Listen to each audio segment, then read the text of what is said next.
രാമ രാമ രാമ ഹരേ ഹരേ ഹരേ കൃഷ്ണ കൃഷ്ണ കൃഷ്ണ ഹരേ ഹരേ ഹരേ രാമ രാമ രാമ ഹരേ ഹരേ ഹരേ കൃഷ്ണ കൃഷ്ണ കൃഷ്ണ ഹരേ ഹരേ ഹരേ രാമ രാമ രാമ ഹരേ ഹരേ ഹരേ കൃഷ്ണ കൃഷ്ണ കൃഷ്ണ ഹരേ ഹരേ ഹരേ രാമ രാമ രാമ ഹരേ ഹരേ ഹരേ കൃഷ്ണ കൃഷ്ണ കൃഷ്ണ ഹരേ ഹരേ ഹരേ രാമ രാമ രാമ ഹരേ ഹരേ ഹരേ കൃഷ്ണ കൃഷ്ണ കൃഷ്ണ ഹരേ ഹരേ ഹരേ രാമ രാമ രാമ ഹരേ ഹരേ ഹരേ കൃഷ്ണ മാതാജി. പ്രണാം മാതാജി. ഹരേ കൃഷ്ണ ഹരേ മാതാജി. കൃഷ്ണ.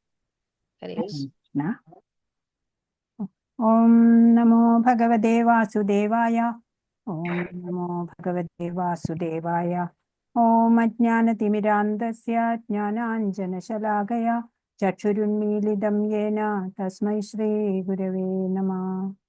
ഹേ കൃഷ്ണ കരുണാ സിന്ധോ ദീനബന്ധോ ജഗത്പദേ ഗോപേശ ഗോപികാകാന്ത രാധാകാന്ത നമോസ്തുതേ. തപ്തകാഞ്ചന ഗൗരാംഗീ രാധേ വൃന്ദാവനേശ്വരി വൃഷഭാനുസുതേ ദേവി പ്രണമാമി ഹരിപ്രിയേ. നമോ വിഷ്ണുപാദായ കൃഷ്ണപ്രേഷ്ഠായ ഭൂതലേ ശ്രീമദേ ഭക്തിവേദാന്ത സ്വാമിൻ ഇതി നാമിനേ.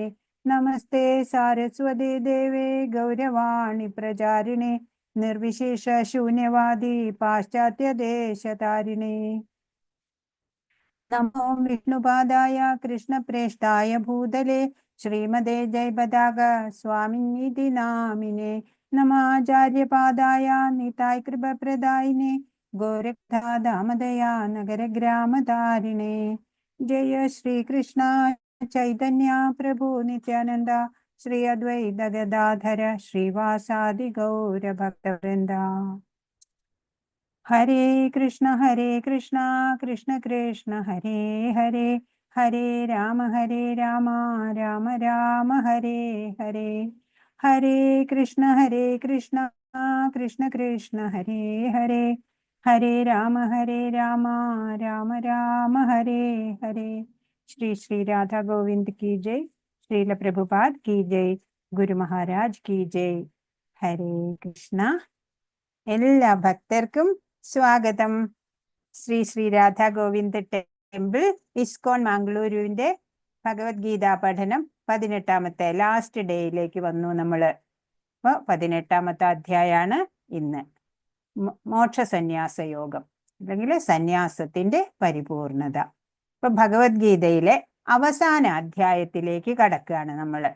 തന്റെ സ്വധർമ്മത്തിന് വ്യതിചലിച്ച് വിമുഖത കാണിച്ച ആ അർജുനനെ കർമ്മോത്സുകനാക്കുകയാണ് ഭഗവാൻ ഇവിടെ ചെയ്തത്. പിന്നീട് ആ കർമ്മം തന്നെ നിഷ്കാമമായിട്ട് ചെയ്യാൻ പറഞ്ഞു. കർമ്മയോഗം അത് വ്യക്തിയെ ആത്മസാക്ഷാത്കാരത്തിലേക്ക് എത്തിക്കും എന്നും പറഞ്ഞു. തുടർന്ന് ആ സത്യദർശനത്തിന് ഉള്ള ഘട്ടങ്ങളായിട്ട് പല യോഗങ്ങളെ പറഞ്ഞു തന്നു. എന്തൊക്കെയായാലും മനുഷ്യന്റെ ആത്യന്തിക ലക്ഷ്യം മോക്ഷമാണ് എന്ന് ഭഗവാൻ ഇവിടെ ഉറപ്പിച്ച് പറയാണ്. അതിന് കർമ്മഫല ഇച്ഛ ഉണ്ടാവരുത്, ത്യജിക്കണം. ഒരു വ്യക്തിയെ സന്യാസത്തിലേക്കും മോക്ഷത്തിലേക്കും നയിക്കുന്ന മാർഗങ്ങളെ ഇവിടെ വിവരിക്കുന്നുണ്ട്. സന്യാസത്തെക്കുറിച്ച് ഇവിടെ വിവരിക്കുന്നു. കൂടാതെ മനുഷ്യന്റെ അവബോധത്തിലും കർമ്മങ്ങളിലുമുള്ള ആ ത്രിഗുണങ്ങളുടെ പ്രഭാവങ്ങളെക്കുറിച്ചും ഭഗവാൻ ഇവിടെ വിവരിക്കുന്നുണ്ട്. ബ്രഹ്മസാക്ഷാത്കാരത്തെയും അതുപോലെ ഭഗവത്ഗീതയുടെ മാഹാത്മ്യത്തെയും ഗീതയുടെ അന്തിമ നിഗമനങ്ങളെ സംബന്ധിച്ചും ഇവിടെ വിവരിക്കുന്നുണ്ട്. ധർമ്മത്തിന്റെ പരമോന്നതമായ മാർഗം എന്നത് ഭഗവാൻ കൃഷ്ണനിലെ നിരപേക്ഷമായിട്ടുള്ള നിരുപാധികമായിട്ടുള്ള പ്രേമയുദ്ധമായിട്ടുള്ള ശരണാഗതിയാണ്. അത് ഒരു വ്യക്തിയെ എല്ലാത്തരം പാപങ്ങളിൽ നിന്നും മുക്തനാക്കി പൂർണ്ണമായ ഉദ്ബുദ്ധിയിലേക്ക് ശ്രേയസ്സിലേക്ക് ആനയിക്കും. കൃഷ്ണന്റെ സനാതനമായിട്ടുള്ള ആത്മീയ ധാമത്തിലേക്ക് മടങ്ങിയെത്താൻ പ്രാപ്തനാക്കുകയും ചെയ്യും. ഇതാണ് ഗീതാരഹസ്യം. എന്താണ് ഗീതാരഹസ്യം? ധർമ്മത്തിന്റെ പരമമായിട്ടുള്ള ആ ഉന്നതമായ മാർഗം എന്താണ്? ഭഗവാനിൽ ശരണാഗതി ചെയ്യുക എന്നുള്ളത് തന്നെ. ആ ഒരു ഭക്തിയുത സേവനം ചെയ്ത് എല്ലാ സമയവും ഭഗവാനെ ഒരിക്കലും വിസ്മരിക്കാതെ നമ്മൾ നാളുകൾ കഴിക്കാൻ നമുക്ക് സാധിക്കണം. അതാണ് ഒരാളെ എല്ലാ പാപത്തിൽ നിന്നും മുക്തനാക്കി ഉയർച്ചയിലേക്ക് എത്തിക്കുന്നത്. ഉയർച്ചയിലേക്കും പിന്നെ ഭഗവത് ധാമത്തിലേക്ക് നമുക്ക് തിരിച്ചു പോണ്ടേ, അതിന് പ്രാപ്തനാക്കും നമ്മളെ. അതിന് നമ്മൾ എന്താ ചെയ്യണ്ടേ? ഭഗവാനിൽ ശരണാഗതിയാവുക. ഇതാണ് ഗീത രഹസ്യം. ഹരേ കൃഷ്ണ. ഒന്നാമത്തെ ശ്ലോകം അർജുനൻ പറയുന്നു. അർജുന ഉവാച സന്യാസസ്യ മഹാബാഹോ തത്വമിച്ഛാമി വേദിതും ത്യാഗസ്യ ച ഹൃഷീകേശ പൃഥക് കേശി നിഷൂദന. അർജുനൻ പറഞ്ഞു, മഹാബാഹുവായ കൃഷ്ണ, കേശിയെ ഹനിച്ചവനും ഇന്ദ്രിയങ്ങളുടെ നാഥനുമായ ഭഗവാനെ, ത്യാഗത്തിന്റെയും സന്യാസത്തിന്റെയും ഉദ്ദേശം എന്തെന്നറിയാൻ ആഗ്രഹമുണ്ട്.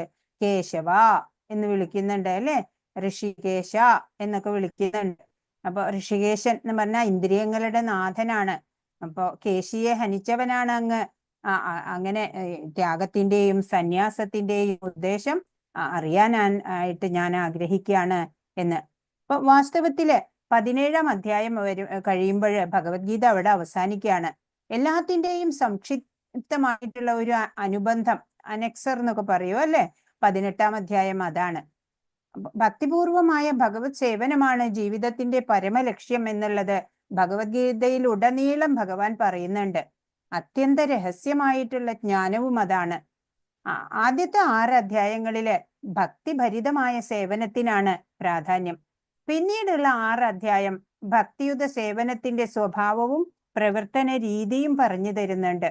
ശേഷം 6 അധ്യായങ്ങളില് ജ്ഞാനം, ത്യാഗം, പിന്നെ ഭൗതിക ആധ്യാത്മിക പ്രകൃതികളുടെ പ്രവർത്തനം, ഭഗവത് സേവനം എന്നിവയാണ് പറഞ്ഞു തരുന്നത്. അപ്പോ ഇവിടുത്തെ പിക്ചറിൽ കാണുന്നുണ്ടോ? കേശി എന്നുള്ള ഒരു അസുരനാണ്. അത് അസുരൻ എന്ന് വെച്ചാൽ കംസന്റെ ഇഷ്ട ബന്ധുവായിട്ടുള്ള ഒരു അസുരനാണ്. കേശി എന്നുള്ള ഒരു കൂറ്റനായിട്ടുള്ള കുതിരയുടെ ആകൃതിയില് തന്റെ കുഞ്ചിരോമങ്ങൾ കൊണ്ട് മേഘങ്ങളെയൊക്കെ ചിന്ന ഭിന്നമാക്കിക്കൊണ്ട് ഗോകുലത്തിലേക്ക് വന്നിരിക്കുക. അപ്പൊ ഗോകുലവാസികളൊക്കെ പരിഭ്രാന്തരായി. അങ്ങനെ തന്റെ സുഹൃത്തുക്കളൊക്കെ പേടിച്ചു പോയാല് പിന്നെ ഭഗവാൻ ഇഷ്ടല്ല അത് അല്ലെ. അപ്പൊ കൃഷ്ണൻ എന്തു ചെയ്തു? ഈ എല്ലാവരും ഭയപ്പെടുത്തിയ ആ കേശിയുടെ മുമ്പിൽ അവിടെ ചെന്ന് നിന്നു. അപ്പൊ കോപാകുലനായിട്ടുള്ള ആ കേശി ഉണ്ടല്ലോ, ആ കേശി വന്നിട്ട് കാലുകൊണ്ട് ഈ കൃഷ്ണനെ അങ്ങ് ചവിട്ടാൻ വേണ്ടിയിട്ട് ശ്രമിക്കുകയാണ്. അപ്പൊ ആ പാദത്തിൽ എന്നെ പിടിച്ചുകൊണ്ട് 100 വിൽപ്പാട് ദൂരത്തേക്ക് അങ്ങ് വലിച്ചെറിഞ്ഞു. അവിടെ കുറച്ചു നേരം മോഹാത്സ്യപ്പെട്ട് കിടന്നു. അതിനുശേഷം പിന്നെയും എഴുന്നേറ്റ് വായ പൊളിച്ചിട്ട് ഓടി വരിക. അങ്ങനെ അപ്പോഴ് കൃഷ്ണൻ തന്റെ കൈയുണ്ടല്ലോ, തൃക്കൈ അവിടെ വായിലേക്ക് അങ്ങ് കടത്തി. അപ്പോഴ് കടിക്കാൻ ശ്രമിച്ചപ്പോഴോ അതിന്റെ പല്ലുകളൊക്കെ കൊഴിഞ്ഞു പോയി. അങ്ങനെ കൈ വലുതാക്കി കൊണ്ടുവന്നു. അങ്ങനെ ആ കേശി ശ്വാസം മുട്ടി കണ്ണുകളൊക്കെ തുറിച്ച് അങ്ങനെ ആ കേശി ചത്ത് അവിടെ താഴെ വീണു. എല്ലാവർക്കും സന്തോഷായി. അപ്പോഴാണ് കേശിയെ വധിച്ചവൻ കേശവൻ എന്നുള്ള പേര് ഭഗവാൻ ഉണ്ടായത്. രണ്ടാമത്തെ ശ്ലോകം. ശ്രീ ഭഗവാൻ ഉവാച കാമ്യാനാം കർമ്മണാം ന്യാസം സന്യാസം കവയോ വിദു സർവകർമ്മ ഫലത്യാഗം പ്രാഹുസ്ത്യാഗം വിചക്ഷണ. ശ്രീ ഭഗവാൻ പറഞ്ഞു, ഭൗതിക വാഞ്ചകൾക്കു വേണ്ടിയുള്ള കർമ്മങ്ങളെ ഉപേക്ഷിക്കുന്നതാണ് സന്യാസം എന്ന് വിദ്വാൻമാർ പറയുന്നത്. സർവകർമ്മങ്ങളുടെയും ഫലങ്ങളെ ഉപേക്ഷിക്കുന്നതിനെയാണ് ബുദ്ധിമാന്മാർ ത്യാഗം എന്ന് പറയുന്നത്. അപ്പോൾ ഭൗതിക ഇച്ഛയ്ക്ക് വേണ്ടിയിട്ട് കർമ്മങ്ങളെ ഉപേക്ഷിക്കുക എന്ന് പറയണത് സന്യാസം എന്ന് വിദ്വാൻമാർ പലര് പറയുന്നുണ്ട്. പക്ഷെ സർവകർമ്മങ്ങളുടെയും ഫലങ്ങളെ ഉപേക്ഷിക്കുന്നതിനെ ബുദ്ധിമാന്മാർ ത്യാഗം എന്ന് വിളിക്കുന്നുണ്ട്. അപ്പൊ സന്യാസമാണോ ത്യാഗമാണോ ശ്രേഷ്ഠം എന്ന് ചോദിച്ചാല് കാമ്യകർമ്മങ്ങൾ ഉപേക്ഷിക്കല് സന്യാസം, കർമ്മഫലം ഉപേക്ഷിക്കല് ത്യാഗം. അങ്ങനെയാണ്. സന്യാസത്തിന്റെയും ത്യാഗത്തിന്റെയും ഉദ്ദേശം എന്താണ് എന്നാണ് അർജുനൻ ചോദിക്കണത്. കാമ്യകർമ്മങ്ങൾ ഉപേക്ഷിക്കണം നമ്മള്. അതായത് ഫലേച്ഛയോട് കൂടിയിട്ട് കർമ്മം ചെയ്തിട്ട് കാര്യമില്ല. ഫലം ഇച്ഛിക്കാതെ ഭഗവത് അർപ്പണമായി കർമ്മം ചെയ്യുക, അത് സന്യാസം. സർവകർമ്മ ഫലത്തിലുള്ള ആസക്തി ഒഴിവാക്കുന്നതോ അതാണ് ത്യാഗം എന്നുള്ളത്. കർമ്മഫലങ്ങള് എല്ലാം ഭഗവാന്റെ ഇച്ഛയാണ് അല്ലെ. നല്ലതോ ചീത്തയോ ഏതെങ്കിലും ആവട്ടെ, ഫലം ഇച്ഛിക്കരുത്. നമുക്ക് അർഹമായതാണ് നമുക്ക് ലഭിക്കുക എന്നുള്ളത് മനസ്സിലാക്കുക. എല്ലാ കാമ്യകർമ്മ, മൂന്നാമത്തെ ശ്ലോകത്തിന്റെ താല്പര്യമാണ്. എല്ലാ കാമ്യകർമ്മങ്ങളും ദോഷകരങ്ങളാകയാൽ ത്യജിക്കണമെന്ന് ബുദ്ധിമാന്മാരായ ചിലർ പറയുന്നുണ്ട്. യജ്ഞം, തപസ്, ദാനം എന്നിവ ഒരിക്കലും ഉപേക്ഷിക്കാൻ പാടില്ലെന്ന് മറ്റു ചില ഋഷികൾ അഭിപ്രായപ്പെടുന്നു. നാലാമത്തെ ശ്ലോകത്തിന്റെ താല്പര്യം: ഹേ ഭാരതശ്രേഷ്ഠ, ത്യാഗത്തെക്കുറിച്ച് എന്റെ വിധി നിർണയം കേൾക്കൂ. പുരുഷ വ്യാഘ്രമേ, ത്യാഗം 3 വിധമെന്നാണ് ധർമ്മശാസ്ത്രങ്ങളിൽ പ്രസ്താവിച്ചിട്ടുള്ളത്. ഇപ്പൊ വൈദിക ഗ്രന്ഥങ്ങളില് പല കർമ്മങ്ങളെ കുറിച്ചും വ്യത്യസ്ത അഭിപ്രായങ്ങളൊക്കെ കാണാം. യജ്ഞത്തില് ഒക്കെ ജന്തുബലി ഒക്കെ നിർദ്ദിഷ്ടമാണ് എങ്കിലും പ്രാണിഹിംസ എപ്പോഴും നിന്ദ്യം തന്നെയാണ് അല്ലെ. കൊല്ലപ്പെടുന്ന ജന്തുവിന് ഒരു പുതിയ മേന്മയുള്ള ജീവിതം കിട്ടുന്നു എന്നൊക്കെയാണ് പറയുക. എന്നാലും ഹിംസയൊന്നും അത്ര നല്ലതല്ല. ഭഗവത് നിശ്ചിതങ്ങളായിട്ടുള്ള വിവിധ നിയമങ്ങൾ തന്നെയാണ് വേദങ്ങള്. നമ്മുടെ മാത്രം പ്രയത്നം കൊണ്ട് നമുക്ക് ശാന്തി ലഭിക്കില്ല. ഭഗവാനെ ശരണം പ്രാപിക്കണം നമ്മള്. ഭഗവത് അനുഗ്രഹത്താലെ കർമ്മം ചെയ്ത് അങ്ങനെ ശാന്തിയോടെ പ്രശാന്ത അവസ്ഥ അപ്പോഴേ കൈവരുള്ളൂ എന്നാണ്. അപ്പൊ യജ്ഞം, ദാനം, തപസ് എന്നീ കർമ്മങ്ങൾ ഉപേക്ഷിക്കേണ്ടവയല്ല, അവ അനുഷ്ഠിക്കപ്പെടണം. മഹാത്മാക്കളെ പോലും വിശുദ്ധീകരിക്കുന്നവയാണ് അവ 3. അപ്പൊ സന്യാസിമാർ പോലും യജ്ഞദാന തപസ്സുകൾ ഉപേക്ഷിക്കരുത് എന്നാണ്. മനുഷ്യ സമുദായത്തിന്റെ പുരോഗതിക്ക് ആയിട്ട് വേണം യോഗികള് ഒക്കെ പ്രവർത്തിക്കേണ്ടത്. മനുഷ്യന് ആത്മീയോത്കർഷത്തിനായി ചെയ്യേണ്ട ശുദ്ധീകരണ പ്രക്രിയകൾ ഉണ്ട് അല്ലെ. ഷോഡശ സംസ്കാരം എന്നാണ്. ഗർഭാധാനം, പുംസവനം, സീമന്തം, ജാതകർമ്മം, നാമകരണം, നിഷ്ക്രമണം, അന്നപ്രാശനം, പിന്നെ ചൂടാകർമ്മം, ഉപനയനം, സമാവർത്തനം, വിവാഹം, ഗൃഹസ്ഥാശ്രമം, വാനപ്രസ്ഥം, സന്യാസം, അന്ത്യേഷ്ടി. അങ്ങനെ ഷോഡശ സംസ്കാരങ്ങളുണ്ട്. മനുഷ്യ മനസ്സിനെ നിയന്ത്രിച്ച് ആത്മീയ പുരോഗതിക്ക് സഹായകമാക്കത്തക്കവണ്ണം അതിനെ ശാന്തമാക്കാനുള്ള യജ്ഞങ്ങളാണ് ഇവ. എല്ലാം യജ്ഞങ്ങളാണ്. ഇതുപോലെ ദാനം എന്നുള്ളത് ഹൃദയ ശുദ്ധീകരണത്തിനാണ് അതൊക്കെ. അപ്പൊ യജ്ഞദാന തപസ്സുകള് ഒക്കെ ഉപേക്ഷിക്കരുത്. എപ്പോഴും അതൊക്കെ നിർവഹിക്കപ്പെടേണ്ടവ തന്നെയാണ്. ആറാമത്തെ ശ്ലോകത്തിന്റെ താല്പര്യം: ആസക്തിയോ ഫലോദ്ദേശമോ കൂടാതെ അനുഷ്ഠിക്കപ്പെടേണ്ടവയാണ് ഈ കർമ്മങ്ങൾ. ഹേ പാർത്ഥ, കർത്തവ്യ നിർവഹണം എന്ന നിലയിലാണ് അവ നിറവേറ്റേണ്ടത്. ഇതാണ് എൻ്റെ അന്തിമമായ അഭിപ്രായം. ആസക്തിയോ ഫലോ ഉദ്ദേശമോ ഇല്ലാതെ വേണം നമ്മൾ പ്രവൃത്തി ചെയ്യാന്. അല്ലാതെ ഭൗതിക നേട്ടത്തിനായിട്ടല്ല, ഭഗവാന്റെ തൃപ്തിക്കായിക്കൊണ്ട് കർമ്മം ചെയ്യണം. ഭഗവാന്റെ ഭക്തനാവുക. എങ്ങനെയാണ് ഈ ഭക്തനാവുക? തിലകം ഇങ്ങനെ നീട്ടി തിലകം തൊട്ടാല് ഭക്തനാവോ? തുളസിമാല, കണ്ഠിമാല ഇട്ടാല് ഭക്തനാവോ? അല്ല അല്ലെ. ഭഗവാനായിക്കൊണ്ട് സേവനം ചെയ്യണം. ഭഗവാന് ഹിതകരമായിട്ടുള്ള രീതിയിൽ കർമ്മം ചെയ്യണം. എപ്പോഴും ഭഗവാനെ കുറിച്ച് ചിന്തിക്കാൻ നമുക്ക് സാധിക്കണം. അതുപോലെ ഭഗവാന്റെ വാണി, അതൊക്കെ നിർദ്ദേശങ്ങളൊക്കെ പ്രായോഗികമാക്കാൻ, നമ്മുടെ ജീവിതത്തിൽ പ്രായോഗികമാക്കാൻ സാധിക്കണം. അതൊക്കെയാണ് ഭക്തന്റെ ലക്ഷണങ്ങള്. അങ്ങനെ ആയാലാണ് ഒരു ഭക്തനാവുക. അപ്പൊ കൃഷ്ണന്റെ കയ്യില് ബാസുരി ഉണ്ട് അല്ലെ. 9 ദ്വാരങ്ങളുള്ള ഒരു മുളംകുഴലാണത്. അകം ശൂന്യമാണ്, അതിലൊന്നുമില്ല അതിൻ്റെ അകത്ത്. എന്നാൽ അതിൽ നിന്ന് ആണ് ഈ മധുരമായിട്ടുള്ള ഗാനങ്ങൾ ഒഴുകി എത്തണത് അല്ലെ, നമ്മുടെ ഹൃദയത്തെയൊക്കെ അലിയിക്കുന്ന രീതിയില്. അപ്പോ ഈ ഫ്ലൂട്ട് ഉണ്ടല്ലോ, അത് ഭഗവാനെ അനുസരിക്കുകയാണ് ചെയ്യണത്. അതുപോലെ ഭഗവാന്റെ കയ്യിലെ ഒരു ഉപകരണമാണ് നമ്മള്. പക്ഷെ നമ്മള് ഭഗവാനിൽ ശരണാഗതി ചെയ്യണം.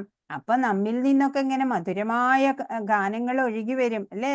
നല്ല നന്മകൾ നമുക്ക് പ്രവർത്തിക്കാനൊക്കെ സാധിക്കും എന്നുള്ളതാണ്. ഏഴാമത്തെ ശ്ലോകത്തിന്റെ താല്പര്യം: നിയത കർമ്മങ്ങളെ ഒരിക്കലും ഉപേക്ഷിച്ചുകൂടാ. വ്യാമോഹം കൊണ്ട് അങ്ങനെ ചെയ്യുന്നുവെങ്കിൽ ആ ത്യാഗം തമോ ഗുണത്തിലുള്ളതാണ്. എന്താ പറയണേ? തമോ ഗുണത്തിലുള്ള ത്യാഗം. അങ്ങനെ നിയതം, നമുക്ക് ഓരോരുത്തർക്കും ഉള്ള സ്വധർമ്മം ഉണ്ടാവും. പിന്നെ ഓരോ കർമ്മ മേഖലകളിൽ പ്രവർത്തിക്കേണ്ടി വരും നമുക്കൊക്കെ. അതിനെ ഒന്നും ഉപേക്ഷിക്കരുത്. അങ്ങനെ ചെയ്യുന്നത് തമോ ഗുണത്തിലുള്ള ത്യാഗം. ത്യാഗം 3 വിധമുണ്ട് തമോ ഗുണം. ഇനി രാജസ ത്യാഗം എന്താണ്? നിയത കർമ്മങ്ങൾ ക്ലേശകരമെന്നു വെച്ചോ ബുദ്ധിമുട്ടായി കണക്കാക്കിയോ ചെയ്യാതെ വിടുന്നത് രാജസമായ ത്യാഗമാണ്. അത്തരം പ്രവൃത്തി ഒരിക്കലും ത്യാഗത്തിന്റെ ഉന്നതിയിലേക്ക് നയിക്കില്ല. ഇതൊന്നും ത്യാഗത്തിന്റെ ഗ്രൂപ്പില് പെടില്ല അല്ലേ? നമുക്ക് ചെയ്യേണ്ടതായ കർമ്മങ്ങൾ നമ്മൾ ചെയ്തിരിക്കണം. ഹേ അർജുന, ഭൗതിക സംഗ്രഹത്തിനായും ഫലം ഉദ്ദേശിക്കാതെയും തന്റെ കർത്തവ്യമാണെന്ന് മാത്രം കരുതിക്കൊണ്ട് വിധിക്കപ്പെട്ട കർമ്മം ചെയ്യുന്നവന്റെ ത്യാഗം സാത്വികമാണ്. എന്താണ് ഈ ഭൗതികതയ്ക്ക് വേണ്ടിയിട്ട് നമ്മൾ ചെയ്യണം അല്ലേ? നമ്മളൊക്കെ ഗൃഹസ്ഥരാണ്. അതുപോലെ ഫലം ഉദ്ദേശിക്കാതെ തന്റെ കർത്തവ്യമാണ് ഇതെല്ലാം എന്ന് കരുതി വിധിക്കപ്പെട്ട കർമ്മം ശരിയായി ചെയ്യുന്നവന്റെ ത്യാഗം സാത്വികമാണ്, ഫലം ഇച്ഛിക്കാതെ ചെയ്യുന്നത്. 12ാമത്തെ ശ്ലോകത്തിന്റെ താല്പര്യം. താനും കൃഷ്ണനുമായുള്ള ബന്ധത്തെപ്പറ്റി അറിഞ്ഞുകൊണ്ട് പ്രവർത്തിക്കുന്ന കൃഷ്ണാവബോധ നിഷ്ഠനായ മനുഷ്യൻ എപ്പോഴും മുക്താവസ്ഥയിലാണ്. തന്മൂലം അയാൾക്ക് മരണശേഷം സ്വകർമ്മ ഫലങ്ങളായ സുഖ ദുഃഖ അനുഭവങ്ങൾക്ക് ഇടവരുന്നില്ല. അപ്പോ ഭഗവാനെ കുറിച്ചുള്ള അറിവ് വേണം അല്ലേ? നമ്മുടെ അധ്യാത്മശാസ്ത്രങ്ങളൊക്കെ പഠിച്ച ഒരാളായിരിക്കണം.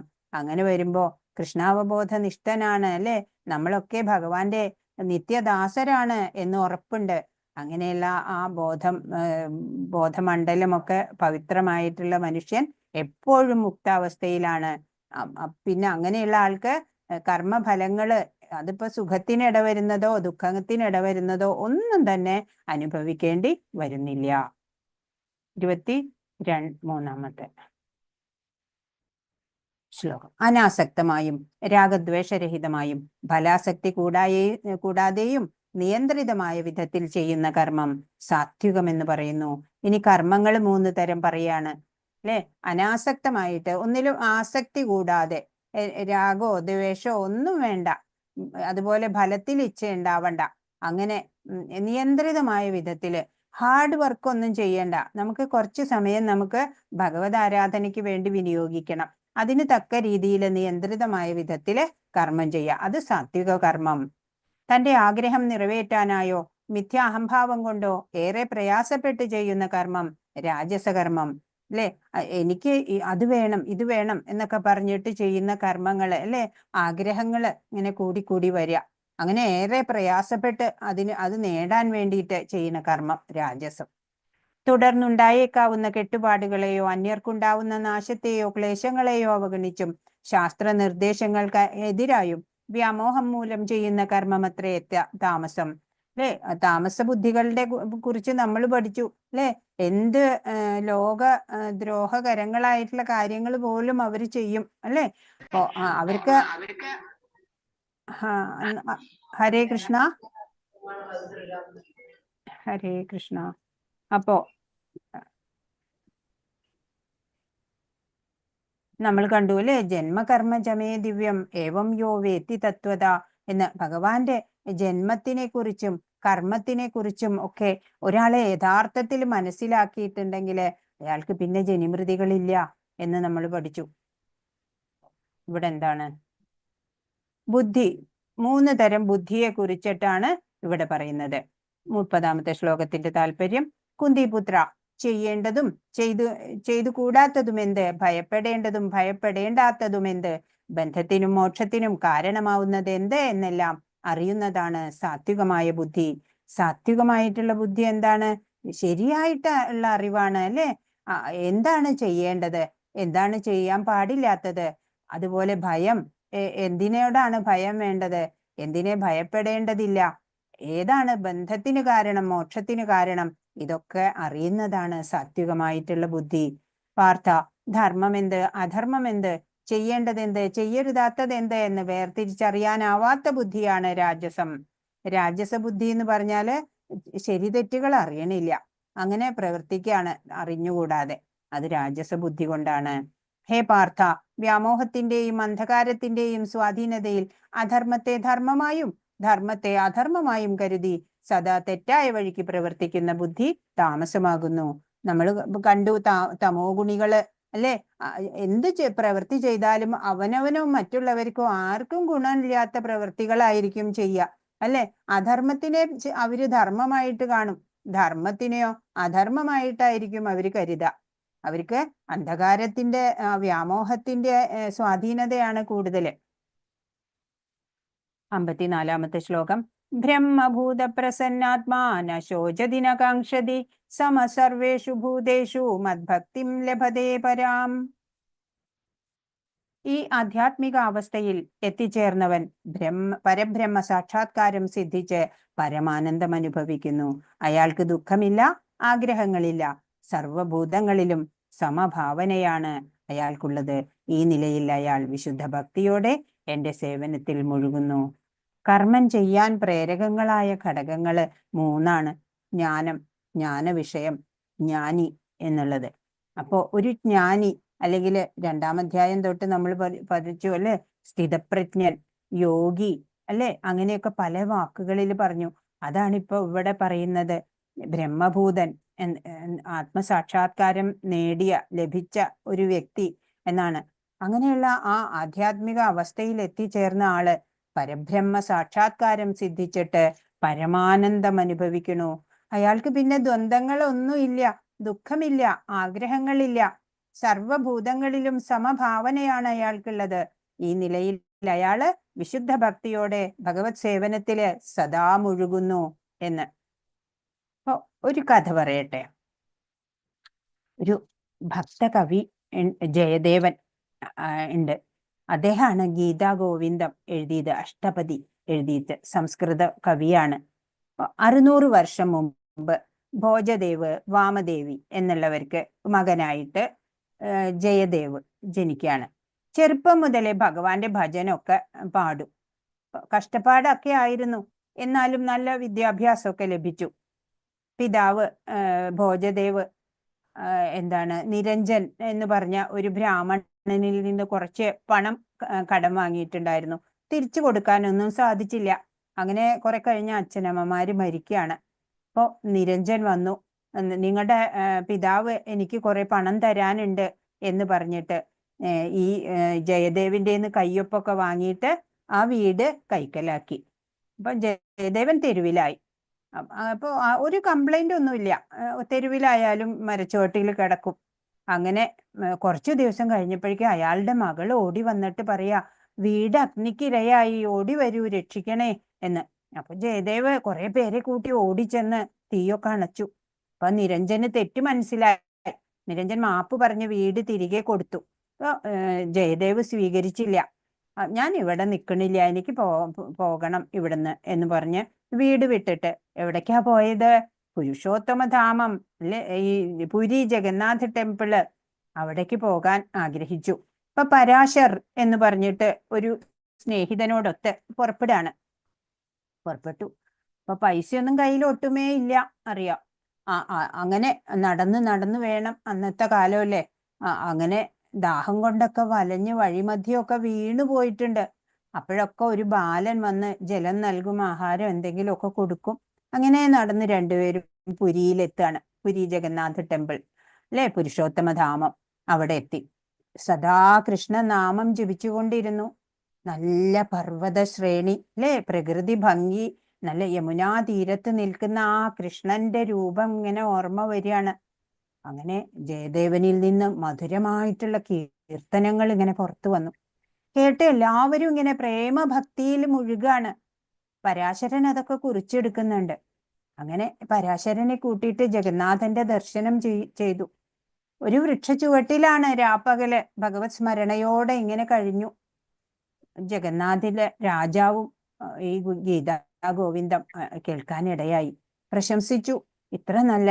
അപ്പൊ ഒരു പെൺകുട്ടി, പൂന്തോട്ടമുണ്ട് അവിടെ, ജഗന്നാഥിന്റെ ആവശ്യത്തിനുള്ള പൂക്കൾ പറിക്കാൻ ഒരു പൂന്തോട്ടം. ആ പൂന്തോട്ടത്തിൽ പൂ ക്ഷേത്രത്തിൽ കൊടുക്കുന്ന ആ പെൺകുട്ടി അഷ്ടപതി പാടിക്കൊണ്ടാണ് ആ കുട്ടി പൂ പറിക്കുന്നത്. ഈ ഗീതാ ഗോവിന്ദം കേൾക്കാനായിട്ട് ഭഗവാൻ നേരിട്ട് തോട്ടത്തിൽ വരും എന്നാണ്. എങ്ങനെയാ അത് മനസ്സിലായത്? ഭഗവാന്റെ ഉത്തരീയം കാണുന്നില്ല. ഒരു ദിവസം തിരുമേനി നോക്കിയപ്പോഴ് അല്ലെ, പൂജാരി പോയപ്പോഴ് ഉത്തരീയം കാണാനില്ല. നോക്കുമ്പോ അത് പൂന്തോട്ടത്തിലാ കിടക്കണത്. അതുപോലെ ധോത്തിയില് മുള്ളുടക്കിയിട്ട് കീറിപ്പോയിരിക്കണു. അപ്പൊ പൂജാരി കരുതി എങ്ങനെ ഭഗവാന്റെ ഈ ധോത്തിയൊക്കെ കീറുന്നത്. അങ്ങനെ ഭഗവാൻ നേരിട്ട് ആ ഗീതാ ഗോവിന്ദം കേൾക്കാനായിട്ട് അവിടെ പോകാറുണ്ടെന്നാണ്. അപ്പൊ ജയദേവ കവി ഏറ്റവും ഉത്തമ ഭക്തനായിട്ടുള്ള, പരിശുദ്ധ ഭക്തനായിട്ടുള്ള അദ്ദേഹമായിരുന്നു. അപ്പോൾ അദ്ദേഹത്തിന്റെ കഥ കുറേ ഉണ്ട് പറയാന്, മറ്റൊരവസരത്തിൽ പറയാം. 55-ാമത്തെ ശ്ലോകം. ഭക്ത്യാ മാമഭിജാനാതി യാവാന്യശ്ചാസ്മി തത്വത തതോ മാം തത്വതോ ജ്ഞാത്വാ വിശദേ തദനന്തരം. ഭക്തിയുത സേവനം കൊണ്ട് മാത്രമേ ഞാനാണ് പരമദിവ്യോത്തമ പുരുഷൻ എന്ന സത്യം അറിയാൻ കഴിയൂ. ആ ഭക്തി കൊണ്ട് തന്നെ എന്നെക്കുറിച്ച് പൂർണ്ണബോധം നേടുമ്പോൾ അയാൾക്ക് ദൈവ സാമ്രാജ്യത്തിൽ പ്രവേശിക്കാൻ കഴിയും. എങ്ങനെയാണ് ദൈവ സാമ്രാജ്യത്തിൽ പ്രവേശിക്കേണ്ടത്? ഭക്തിയുത സേവനം കൊണ്ട്, അല്ലെ? ഭഗവാനായിക്കൊണ്ട് എല്ലാ കർമ്മങ്ങളും ചെയ്യുക. നമ്മളുടെ നിത്യനിരന്തരം നമ്മൾ ചെയ്യേണ്ടതായിട്ടുള്ള എല്ലാ കർമ്മങ്ങളും ഭഗവത് അർപ്പണമായിട്ട് നമ്മൾ ചെയ്യുക, ഫലേച്ഛ കൂടാതെ ചെയ്യുക. അങ്ങനെ ചെയ്യുമ്പോൾ ആ ഭഗവാനാണ് പരമസത്യം എന്ന് നമുക്ക് പൂർണ്ണമായിട്ട് അറിയാൻ സാധിക്കും. അങ്ങനെ ഭക്തി കൊണ്ട് തന്നെ ഈ പൂർണ്ണ ബോധം നേടുമ്പോഴാണ് നമ്മൾ ഭഗവത് ധാമത്തിലേക്ക് ചെല്ലാനുള്ള യോഗ്യത നേടുന്നത് എന്നാണ്. ഹരേ കൃഷ്ണ. 56-ാമത്തെ ശ്ലോകം. സർവകർമാണ്യഭി സദാ കുർവാണോ മദ്വ്യപാശ്രയ. സോറി, ഈ കഥ പറയണോ? ഗജേന്ദ്രമോക്ഷം പറയണോ?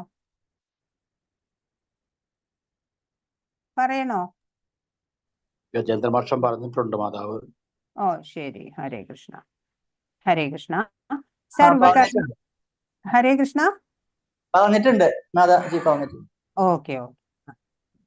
സർവകർമാണ്യഭി സദാ കുർവാണോ മദ്വ്യപാശ്രയ മത്പ്രസാദാദവാപ്നോതി ശാശ്വതം പദമവ്യയം. ഏതു തരം പ്രവൃത്തികളിൽ ഏർപ്പെട്ടിരുന്നാലും എന്നെ മാത്രം ആശ്രയിക്കുന്ന എന്റെ വിശുദ്ധ ഭക്തൻ എന്റെ കാരുണ്യത്താലും സംരക്ഷണത്താലും അനശ്വരവും ശാശ്വതവുമായ എന്റെ ധാമം പ്രാപിക്കും എന്നാണ്. എന്താ പറയണേ?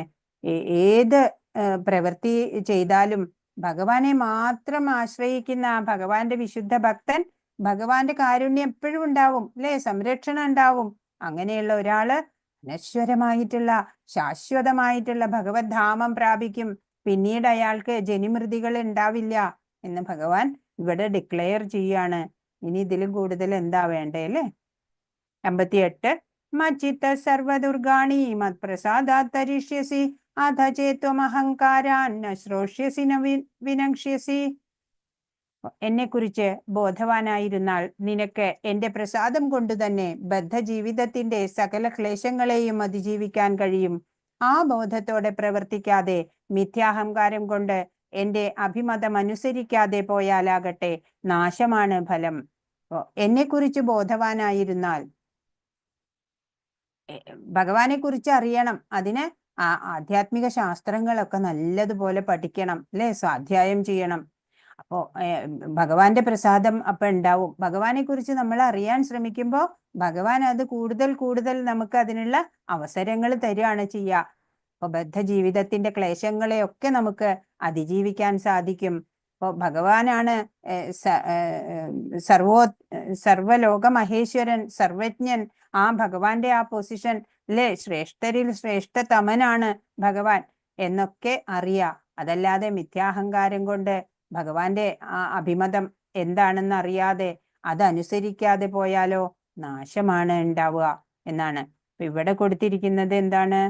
ഇവിടെ കൊടുത്തിരിക്കുന്നത് നമ്മൾ പറഞ്ഞ തന്നെയാണ്. ഞാൻ പല ക്ലാസ്സുകളുള്ള കാരണം എനിക്ക് ഏത് ക്ലാസ്സിലാ പറഞ്ഞ ഓർമ്മയില്ല കേട്ടോ. അതാണ്. ഇത് ജഗായി മദായിയുടെ കാര്യമാണ്. അതറിയാലോ, അത് പറഞ്ഞിട്ടുണ്ട് അല്ലേ? ജഗായി മദായി ഒരു എന്താ പറയാ, ഒരു മദ്യപാനികള്. അപ്പൊ നിത്യാനന്ദ പ്രഭു, ചൈതന്യ മഹാപ്രഭു, നിത്യാനന്ദ പ്രഭു പറഞ്ഞു നാമം ജപിക്കൂ. അപ്പൊ അവര് കേട്ടില്ല, അല്ലെ? മദ്യപാനത്തിന്റെ കല എടുത്തിട്ട് നെറ്റിയിൽ പൊട്ടിക്കും, അല്ലെ? എന്നിട്ട് പിന്നെ ചൈതന്യ മഹാപ്രഭു അവരെ പറഞ്ഞിട്ടില്ല. ഓക്കെ. പറഞ്ഞില്ല.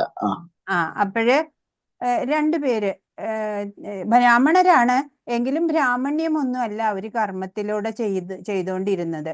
അവര് മദ്യപാനികളും അങ്ങനെയുള്ള ദുഷ്കൃത്യങ്ങളൊക്കെ പിടിച്ചു പറിക്കാനും ഒക്കെ പോകും. അങ്ങനെ അവര് ഇങ്ങനെ മദ്യപാനം ചെയ്ത് നടക്കണ കണ്ടിട്ട് അന്ന് ചൈതന്യ മഹാപ്രഭുവും നിത്യാനന്ദ പ്രഭുവും 500 വർഷം മുമ്പ് അവര് എല്ലാ വീടുകളിലും നാമസങ്കീർത്തനം ഇങ്ങനെ പ്രചരിപ്പിച്ചുകൊണ്ടിരിക്കുകയാണ്. എല്ലാവരും നാമം ജപിക്കൂ, എല്ലാവരും നാമം ജപിക്കൂ എന്ന് പറഞ്ഞിട്ട്. അപ്പൊ നിത്യാനന്ദ പ്രഭു ഇവരോട് രണ്ടുപേരോടും പറഞ്ഞു, നിങ്ങൾ ബ്രാഹ്മണരല്ലേ, നിങ്ങൾ ഇതുപോലെ നടക്കരുത്, നിങ്ങൾ നാമം ജപിക്കൂ എന്ന് പറയാണ്.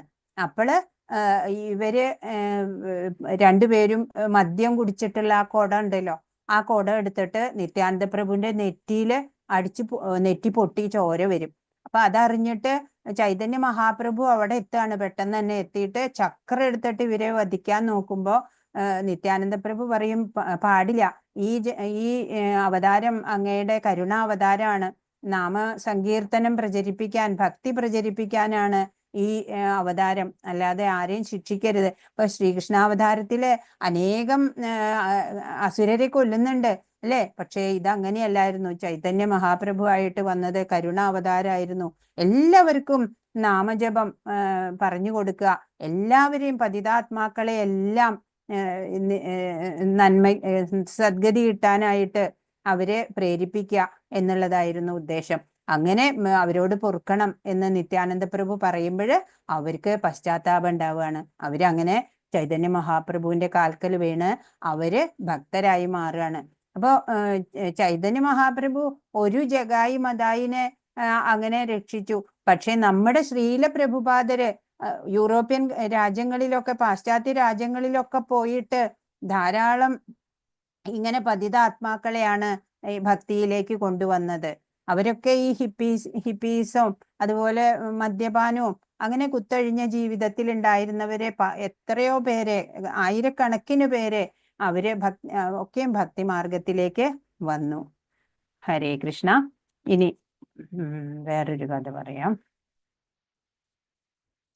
പൃഥു ചക്രവർത്തി ശ്രീമദ് ഭാഗവതത്തിൽ ഒരു കഥയാണ്. ധർമ്മിഷ്ഠനാണ്, ധാരാളം യാഗങ്ങളും യജ്ഞങ്ങളും ഒക്കെ നടത്തും. അപ്പോ 99 യാഗം നടത്തി 100ാമത്തെ നടത്താൻ വേണ്ടിയിട്ട് പുറപ്പെട്ടു. അങ്ങനെ 100 യാഗം നടത്തിയാൽ ഇന്ദ്രനാവും എന്നാണ്. ഇദ്ദേഹത്തിന് അതൊന്നും അല്ല കേട്ടോ, ഇദ്ദേഹത്തിന് മോഹമൊന്നുമില്ല.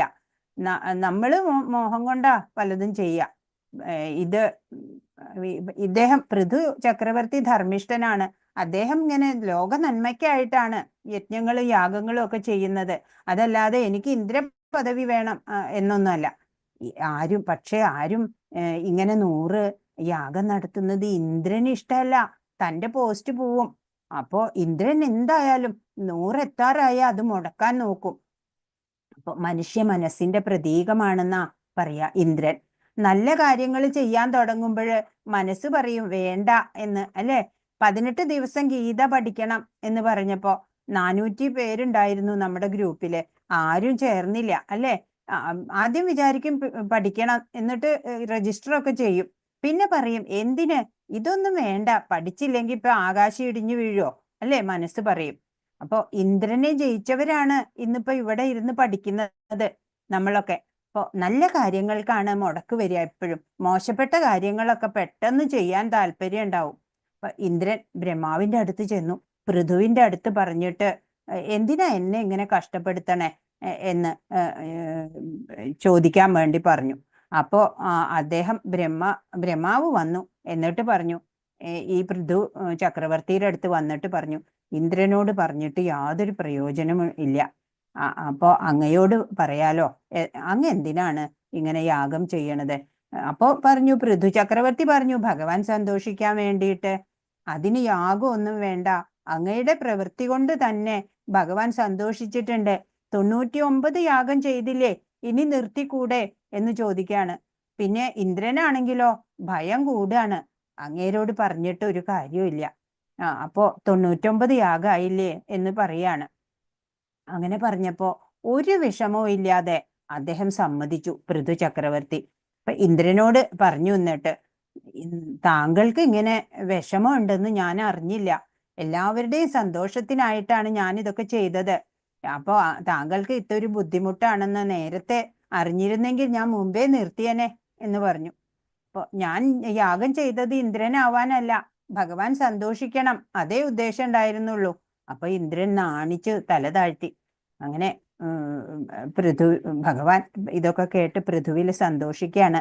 അപ്പൊ യാഗം ചെയ്തപ്പോഴും മുടങ്ങിയപ്പോഴും സന്തോഷം തന്നെയാണ് പൃഥു ചക്രവർത്തിക്ക് ഉണ്ടായത്. മുടങ്ങിയപ്പോ കരുതി 100 യാഗം ചെയ്തിരുന്നെങ്കിൽ അഹങ്കാരം ഉണ്ടായേനെ അല്ലേ, ഞാൻ 100 യാഗം ചെയ്തു, അങ്ങനെയുള്ള ആളാണ് എന്നൊക്കെ. ഇതിപ്പോ നന്നായി. അപ്പോ സത്യം ലഭിക്കാൻ ധർമ്മം വേണം, അത് മാത്രമാണ് ചിന്തിച്ചിട്ടുള്ളൂ അല്ലേ.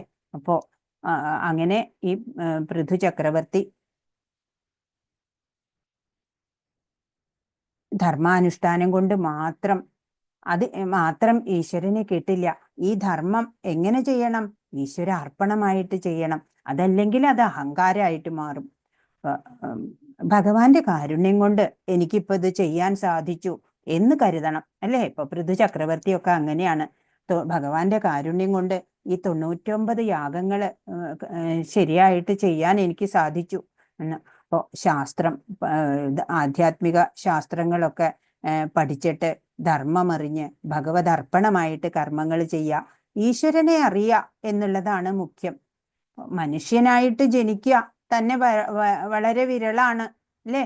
അപ്പം മനുഷ്യത്വം ഉണ്ടാവണം. വെറുതെ മനുഷ്യരൂപം ഉണ്ടായിട്ട് കാര്യമില്ല, മനുഷ്യത്വം ഉണ്ടാവണം, മുമുക്ഷുത്വം ഉണ്ടാവണം, ശരിയാവണം എന്നുള്ള വിചാരം ഉണ്ടാവണം അല്ലേ. അതിനെന്ത് വേണം? മഹാപുരുഷ സത്സംഗം ഉണ്ടാവണം അല്ലേ, തത്വാർത്ഥ ലഭ്യത ഉണ്ടാവണം, സാധു സംഗമം. അതിനാണ് പൃഥു ഒടുവില് മകനെ രാജ്യഭാരം ഏൽപ്പിച്ച് സർവസംഘ പരിത്യാഗിയായിട്ട് അങ്ങനെ പോയി എന്നാണ് ധർമ്മിഷ്ഠനായിട്ടുള്ള ആ പൃഥു ചക്രവർത്തിയുടെ കഥ. 61-ാമത്തെ ശ്ലോകം. ഈശ്വര സർവഭൂതാനാം ഹൃദ്ദേശേ അർജുന തിഷ്ഠതി ഭ്രാമയൻ സർവഭൂതാനി യന്ത്രാരൂഢാനി മായയാ. അർജുന, പരമപുരുഷൻ എല്ലാവരുടെയും ഹൃദയത്തിൽ കുടികൊള്ളുകയും ഭൗതിക ശക്തിയാൽ നിർമ്മിതമായ യന്ത്രത്തിൽ എന്ന പോലെ സ്ഥിതി ചെയ്യുന്ന ജീവാത്മാക്കളുടെ ഭ്രമണത്തെ നിയന്ത്രിക്കുകയും ചെയ്യുന്നു. എന്താ ചെയ്യണേ? ഭഗവാൻ എല്ലാവരുടെയും ഹൃദയ അന്തർഭാഗത്തുണ്ട് അല്ലെ, കുടികൊള്ളുന്നുണ്ട്. ഈ ഭൗതിക ശക്തിയാലെ നിർമ്മിതമായതാണ്, പഞ്ചഭൂത ആത്മകമാണ് നമ്മുടെ ഈ മനുഷ്യ ശരീരം അല്ലെ, സ്ഥൂല ശരീരം എന്ന് പറയണത്. ആ നിർമ്മിതമായിട്ടുള്ള ഒരു യന്ത്രാണ് മനുഷ്യ ശരീരം എന്ന് പറയണത്. അതിലിങ്ങനെ ഭഗവാനാണ് അത് പ്രവർത്തിപ്പിക്കണത് അല്ലെ. അങ്ങനെ ആ ജീവാത്മാക്കളുടെ ഒക്കെ ഈ കർമ്മങ്ങളെ, ഒരു ചലനത്തെ, ഭ്രമണത്തെ ഒക്കെ നിയന്ത്രിക്കണത് ആരാണ്? ഭഗവാനാണ്. ആ ഓർമ്മ എപ്പോഴും വേണം. ഒരു കൈ അനക്കണെങ്കിലും വേണമല്ലേ ആ ചൈതന്യം, ആ ഭഗവത് ചൈതന്യമായിട്ടുള്ള ആ ഹൃദയ അന്തര്യാമിയായിട്ട് നമ്മുടെ ഉള്ളിലുള്ള ആ ഭഗവാനാണ് നമ്മളെ കൊണ്ട് എല്ലാം ചെയ്യിപ്പിക്കുന്നത് അല്ലേ. അപ്പൊ ഭഗവാനെ ആശ്രയിക്കണം, മായ കൊണ്ട് മൂടിപ്പോകരുത് അല്ലെ. അങ്ങനെ അജ്ഞാനമാകുന്ന അന്ധകാരത്താല് നമ്മുടെ ഹൃദയാന്തർഭാഗമൊക്കെ മൂടിക്കിടന്നാല് പിന്നെ ഭഗവാന്റെ ആ സിഗ്നലൊന്നും നമുക്ക് കിട്ടാതെ വരും. അപ്പൊ അതിനു വേണ്ടിയിട്ട് നാമജപം വേണം അല്ലെ, ഹൃദയം നിർമ്മലമാവണം. 62. തമേവ ശരണം ഗച്ഛ സർവഭാവേന ഭാരത തത്പ്രസാദാത് പരാം ശാന്തിം സ്ഥാനം പ്രാപ്സ്യസി ശാശ്വതം. ഹേ ഭാരത, ആ പരമപുരുഷന് ആത്മാർപ്പണം ചെയ്യൂ. അവിടുത്തെ പ്രസാദം കൊണ്ട് നീ പരമമായ ശാന്തി നേടും, ശാശ്വതമായ പരമപദം പ്രാപിക്കും. എന്താ പറയണേ? ഭഗവാനായിക്കൊണ്ട് ആത്മാർപ്പണം ചെയ്യൂ. അങ്ങനെ ഭഗവാന്റെ പ്രസാദം ഉണ്ടാവും, അനുഗ്രഹം ഉണ്ടാവും. അങ്ങനെ പ്രശാന്ത അവസ്ഥ കൈവരും, ശാശ്വതമായിട്ടുള്ള പരമപദം പ്രാപിക്കും അല്ലെ. ആ ഭഗവത് ധാമത്തിൽ എത്താനുള്ള ആ വഴികൾ തന്നെ ഭഗവാൻ ഒരു വത്സല പിതാവ് പുത്രനെ എങ്ങനെ കൈപിടിച്ച് നടത്തുന്നു, അതുപോലെയാണ് അല്ലേ ഭഗവാൻ നമ്മളെ കൈപിടിച്ച് നടത്തുന്നത്. നിങ്ങൾ അങ്ങനെ ചെയ്യൂ, ഇങ്ങനെ ചെയ്യൂ, എന്നിട്ട് എൻ്റെ അടുത്ത് വരൂ എന്നാണ് ഭഗവാൻ പറയുന്നത്. ഇവിടെ കൊടുത്തിരിക്കുന്നത് പുരി ജഗന്നാഥാണ് അല്ലെ. ജഗന്നാഥ ഭഗവാനാണ്, ഭഗവാൻ വിഷ്ണു തന്നെയാണ്. ആ കണ്ണുകളൊക്കെ കണ്ടു, ആനന്ദ ഭാവമാണ്. അപ്പോ ഇത് ഒരു കഥയാണ്. കഥ എന്താ വെച്ചാല് 500 വർഷം മുമ്പ് ചൈതന്യ മഹാപ്രഭു ഉള്ളപ്പോ, ചൈതന്യ മഹാപ്രഭു 24 അവസാന 24 വർഷം 48 വയസ്സ് വരെ ജീവിച്ചിട്ടുള്ളൂ, ഭൂമിയിൽ ഉണ്ടായിരുന്നുള്ളൂ. അപ്പോഴ് അതിൽ ലാസ്റ്റ് 24 വർഷവും പൂരി ജഗന്നാഥ് ടെമ്പിളിൽ തന്നെയായിരുന്നു. അങ്ങനെ അദ്ദേഹം പുരി ജഗന്നാഥ് ടെമ്പിളിൽ നമുക്കറിയാം എല്ലാ വർഷവും രഥയാത്ര നടക്കുന്നുണ്ട്. അപ്പോ ആ ഈ അവിടുത്തെ രാജാവാണ് ഇത്, പ്രതാപരുദ്ര മഹാരാജാവ്.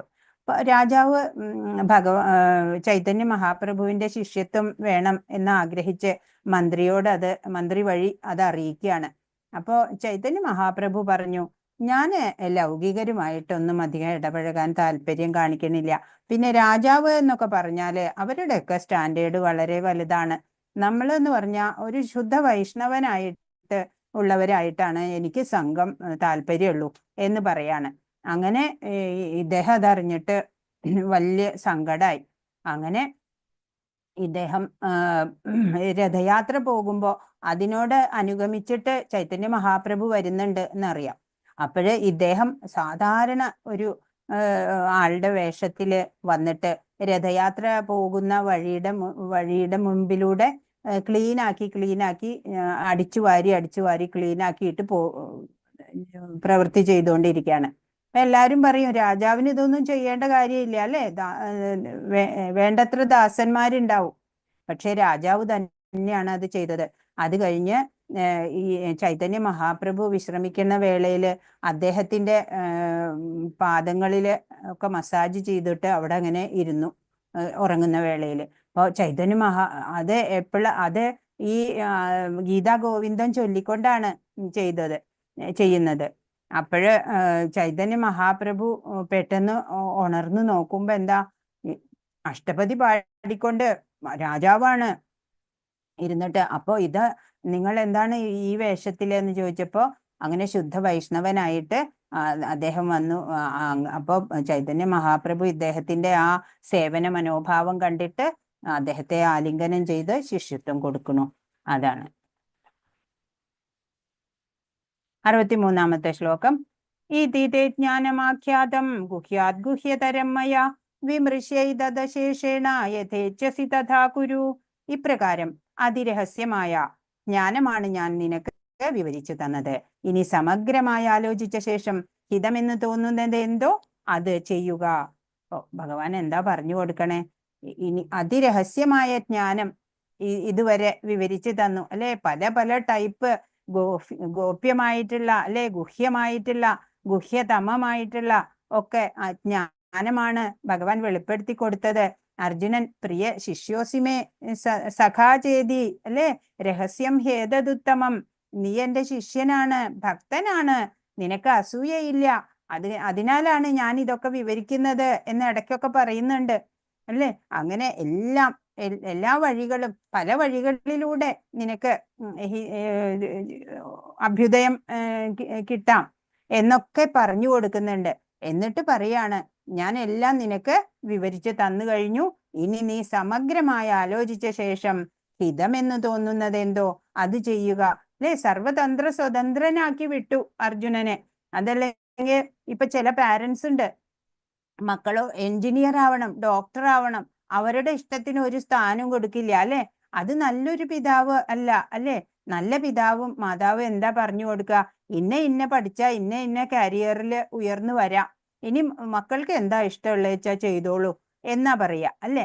അതുപോലെയാണ് ഇവിടെ ഭഗവാൻ പറയുന്നത്. പല യോഗങ്ങളെ കുറിച്ച് പറഞ്ഞു, എല്ലാം പറഞ്ഞു കൊടുത്തിട്ട് പറഞ്ഞു, ഇനി നിനക്ക് എന്താണോ ഹിതം സമഗ്രമായിട്ട് ആലോചിച്ച് വേണ്ടത് ചെയ്തോളൂ എന്ന്. ഇനിയിപ്പോ യുദ്ധം ചെയ്യണമെങ്കിൽ ചെയ്തോളൂ, അതല്ല സന്യാസാണോ ഇഷ്ടം അങ്ങനെ വേണമെങ്കിൽ ചെയ്തോളൂ, എന്ത് വേണമെങ്കിൽ ചെയ്തോളൂ എന്ന് പറഞ്ഞിട്ട് സ്വാതന്ത്ര്യം കൊടുത്തിരിക്കുകയാണ് ഭഗവാൻ. 65-ാമത്തെ ശ്ലോകം ഏറ്റവും ഉജ്ജ്വലമായ ശ്ലോകം. ഇത് തന്നെ നമ്മൾ 9:34 നമ്മൾ പഠിച്ചതാണ്. അതിലൊരു വരി മാത്രമാണ് വ്യത്യാസമുള്ളൂ. മന്മനാഭവ മദ്ഭക്തോ മദ്യാജി മാം നമസ്കുരു മാമേ വൈശ്യസി സത്യം തേ പ്രതിജാനേ പ്രിയോസിമേ മാമേ വൈശ്യസി യുക്തൈവ മാത്മാനം മത്പരായണ എന്നാണ് അവിടുത്തെ 9:34 ശ്ലോകം. ഇത് വേറെ. എപ്പോഴും എന്നെ ഓർക്കുക, എന്റെ ഭക്തനാവുക, എന്നെ ആരാധിക്കുകയും പ്രണമിക്കുകയും ചെയ്യുക, ഇങ്ങനെ ചെയ്തു പോന്നാൽ നിശ്ചയമായും നിനക്കെന്നെ പ്രാപിക്കാം. ഞാൻ തീർത്തു പറയുന്നു. എന്തെന്നാൽ എനിക്ക് പ്രിയപ്പെട്ടവനാണ് നീ. ഭഗവാന് പ്രിയനാവുന്ന ഭക്തരുടെ യോഗ്യതകളൊക്കെ നമ്മൾ പഠിച്ചു അല്ലെ 12ാമത്തെ അധ്യായത്തില്. അപ്പോ അർജുനൻ പ്രിയ ശിഷ്യനാണ്, പ്രിയ ഭക്തനാണ്, പ്രിയപ്പെട്ടവനാണ്. അതുകൊണ്ട് എന്താ ചെയ്യണ്ടേ? എപ്പോഴും നാല് കാര്യങ്ങൾ ചെയ്താൽ മതി, ഭഗവാനെ കിട്ടും നമുക്കും. ഭഗവാനെ എപ്പോഴും ഓർക്കുക, ഭഗവാന്റെ ഭക്തനാവുക, ഭഗവാനെ ആരാധിക്കുകയും പ്രണമിക്കുകയും ചെയ്യുക. അങ്ങനെ ചെയ്തു പോന്നാല് നിശ്ചയമായും ഭഗവാനെ പ്രാപിക്കാം. ഇത് ഭഗവാൻ തീർത്ത് പറയാണ്. ഷുവർ, ഡെഫിനറ്റ്ലി എന്ന് പറയാണ്. അതിനൊരു സംശയവും ഇനി നമുക്ക് വേണ്ട. എന്തെന്നാൽ എനിക്ക് പ്രിയപ്പെട്ടവനാണ് നീ. അപ്പൊ ഭഗവാന്റെ പ്രിയ ഭക്തനാവണം നമ്മൾ ആദ്യം അല്ലേ. പിന്നെ അതെങ്ങനെ വേണം? ഭഗവാനെ എപ്പോഴും സ്മരിക്കുക അല്ലെ. സ്മർത്തവ്യം സതതം കൃഷ്ണ അല്ലെ. അതുപോലെ എപ്പോഴും ഭഗവാനെ സ്മരിക്കുക. ഹരേ കൃഷ്ണ. 66ാമത്തെ ശ്ലോകം ഏറ്റവും ശ്രേഷ്ഠമായ ശ്ലോകം തന്നെയാണിത്. സർവധർമാൻ പരിത്യജ്യ മാമേകം ശരണം വ്രജ അഹം ത്വാം സർവപാപേഭ്യോ മോക്ഷയിഷ്യാമി മാ ശുച. സർവധർമ്മങ്ങളെയും ത്യജിച്ച് എന്നിൽ ശരണം തേടുക, ഞാൻ നിന്നെ സകല പാപ പ്രതികരണങ്ങളിൽ നിന്ന് മോചിപ്പിക്കാം. ഭയപ്പെടേണ്ട. ഭഗവാനിൽ ശരണാഗതി ചെയ്താൽ മതി അല്ലെ. അപ്പോ എല്ലാ പല പല ധർമ്മങ്ങളെ കുറിച്ചിട്ടൊക്കെ ഭഗവാൻ ഇവിടെ വിവരിച്ചു കൊടുത്തു. ലാസ്റ്റ് എന്താ പറയണേ? ഇനിയിപ്പോ ധർമ്മങ്ങളൊക്കെ പലതരം ഉണ്ട് എന്ന് വിചാരിക്കുക. അതൊക്കെ അവിടെ ഒരു സൈഡിൽ ഇരിക്കട്ടെ. സർവധർമാൻ പരിത്യജ, എല്ലാ ധർമ്മങ്ങളെയും ത്യജിച്ചിട്ട് എന്നെ ശരണം തേടിയാല് നിന്റെ സകല പാപ പ്രതികരണങ്ങളിൽ നിന്നും ഞാൻ നിന്നെ മോചിപ്പിക്കാം. ഭയപ്പെടേണ്ട എന്ന് ഉറപ്പ് കൊടുക്കാണ് അല്ലെ ഭഗവാൻ. 68ാമത്തെ ശ്ലോകം. യൈദം പരമം ഗുഹ്യം മദ്ഭക്തേഷു അഭിധാസ്യതി ഭക്തിം മയി പരാം കൃത്വാ മാമേ വൈഷ്യത്യ സംശയ. പരമരഹസ്യമായ ഈ ജ്ഞാനത്തെ എന്റെ ഭക്തന്മാർക്ക് ഉപദേശിക്കുന്നവന് ശുദ്ധ ഭക്തിയുത സേവനം സുനിശ്ചിതമാണ്. അവസാനം അയാൾ എന്നിലേക്ക് തിരിച്ചെത്തുകയും ചെയ്യും. അപ്പോ ഈ ഗീതാജ്ഞാനം, ഗീതാരഹസ്യം അല്ലെ, രഹസ്യ ജ്ഞാനമാണ്. അധ്യാത്മജ്ഞാനം, അധ്യാത്മശാസ്ത്രം എന്നൊക്കെയുള്ളത് പരമരഹസ്യമായിട്ടുള്ള ജ്ഞാനം. ഇത് ഭക്തന്മാർക്ക് ഉപദേശിച്ചു കൊടുക്കുന്നവന് ശുദ്ധ ഭക്തിയുത സേവനം സുനിശ്ചിതമാണ്. ആ ക്വാളിഫിക്കേഷനിലേക്ക് വരികയാണ്. അവസാനം അയാൾ എന്നിലേക്ക് എത്തിച്ചേരുകയും ചെയ്യും. ഇപ്പോ ഒരു ഗുരു അല്ലെ, ഒരു ഗുരു ഒരു ശിഷ്യനെ ആധ്യാത്മിക പാതയിലേക്ക് നയിക്കും. അങ്ങനെ നയിക്കുന്ന ആളാണ് ഒരു ഗുരു. അല്ലാത്ത ആള് ഗുരു അല്ല. അതുപോലെ ഒരു മാതാവോ പിതാവോ ഒക്കെ ഒരു പുത്രനെ ശ്രേയസിലേക്ക് നയിക്കാനുള്ളത് പറഞ്ഞു കൊടുക്കണം. അല്ലാത്ത മാതാപിതാക്കളല്ല അല്ലേ. അപ്പൊ എല്ലാ മനസ്സിനെയും എല്ലാ ആത്മാക്കളെയും ഭഗവതോന്മുഖമാക്കാൻ ശ്രമിക്കണം. അങ്ങനെയുള്ളവരാണ് നല്ലവര് അല്ലേ. അങ്ങനെയുള്ളവര് ഭഗവാനിലേക്ക് തിരിച്ചെത്തുകയും ചെയ്യും. നമ്മളിപ്പോ പഠിക്കുന്നത് ശ്രീല പ്രഭുപാദിന്റെ വ്യാഖ്യാനത്തോട് കൂടിയിട്ടുള്ള ബുക്കാണ് അല്ലെ. അപ്പൊ അദ്ദേഹം പരിശുദ്ധ ഭക്തനാണ്. അദ്ദേഹം എല്ലാവരെയും ഭഗവതോന്മുഖമാക്കാൻ വേണ്ടിയിട്ടാണ് ഇത്രയും ലോകോത്തര പര്യടനങ്ങളൊക്കെ നടത്തി ലോകമെമ്പാടും ക്ഷേത്രങ്ങൾ സ്ഥാപിച്ച് എല്ലാവരും കൃഷ്ണനെ അറിയണം. പാശ്ചാത്യരായാലും എല്ലാവരും അല്ലെ, മനുഷ്യരായി ജനിച്ചവരെല്ലാവരും തന്നെ ആ കൃഷ്ണനെ അറിയണം, കൃഷ്ണ ഭക്തരാവണം എന്ന്.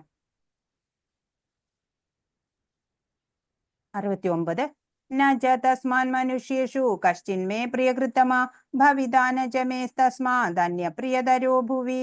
അങ്ങനെയുള്ള ഒരു ഭക്തനേക്കാൾ എനിക്ക് പ്രിയങ്കരനായിട്ട് ഈ ലോകത്തിൽ മറ്റൊരാളില്ല, ഇനി ഒരിക്കലും ഉണ്ടാവുകയുമില്ല. ഭഗവാനെ കുറിച്ച് പറഞ്ഞു കൊടുക്കുക. അങ്ങനെ നമ്മുടെ ശ്രീല പ്രഭുപാദരെ എത്രയോ ലക്ഷക്കണക്കിന് പേരെ കൃഷ്ണ ഭക്തരാക്കി. നമ്മൾ തമ്മിൽ നടത്തുന്ന ഈ പാവനമായ ഈ സംഭാഷണം പഠിച്ചറിയുന്നവർ ബുദ്ധി കൊണ്ട് എന്നെ ആരാധിക്കുകയാണ് ചെയ്യുന്നതെന്ന് ഞാൻ പ്രഖ്യാപിക്കുന്നു അല്ലെ. ഭഗവാനെ ഓം നമോ നാരായണായ എന്ന് പറഞ്ഞിട്ട് പൂവിട്ട് പൂജിക്കണ്ട അല്ലെ. ഈ ഭഗവാനും അർജുനനും തമ്മിലുള്ള ഈ പാവനമായിട്ടുള്ള സംഭാഷണം പഠിക്കുക, അത് പ്രായോഗികമാക്കുക. അങ്ങനെ ചെയ്യുന്നവര് ബുദ്ധി കൊണ്ട് ഭഗവാനെ ആരാധിക്കുകയാണ് ചെയ്യുന്നതെന്ന് ഡിക്ലെയർ ചെയ്തിരിക്കുകയാണ് ഭഗവാൻ. വെറുതെ പറഞ്ഞേക്കും കൂടിയല്ല, പ്രഖ്യാപിച്ചിട്ടുണ്ട്. 72 കുന്തിപുത്രനായ ധനഞ്ജയ, നീ ഇതെല്ലാം ശ്രദ്ധയോടുകൂടി കേട്ടില്ലേ?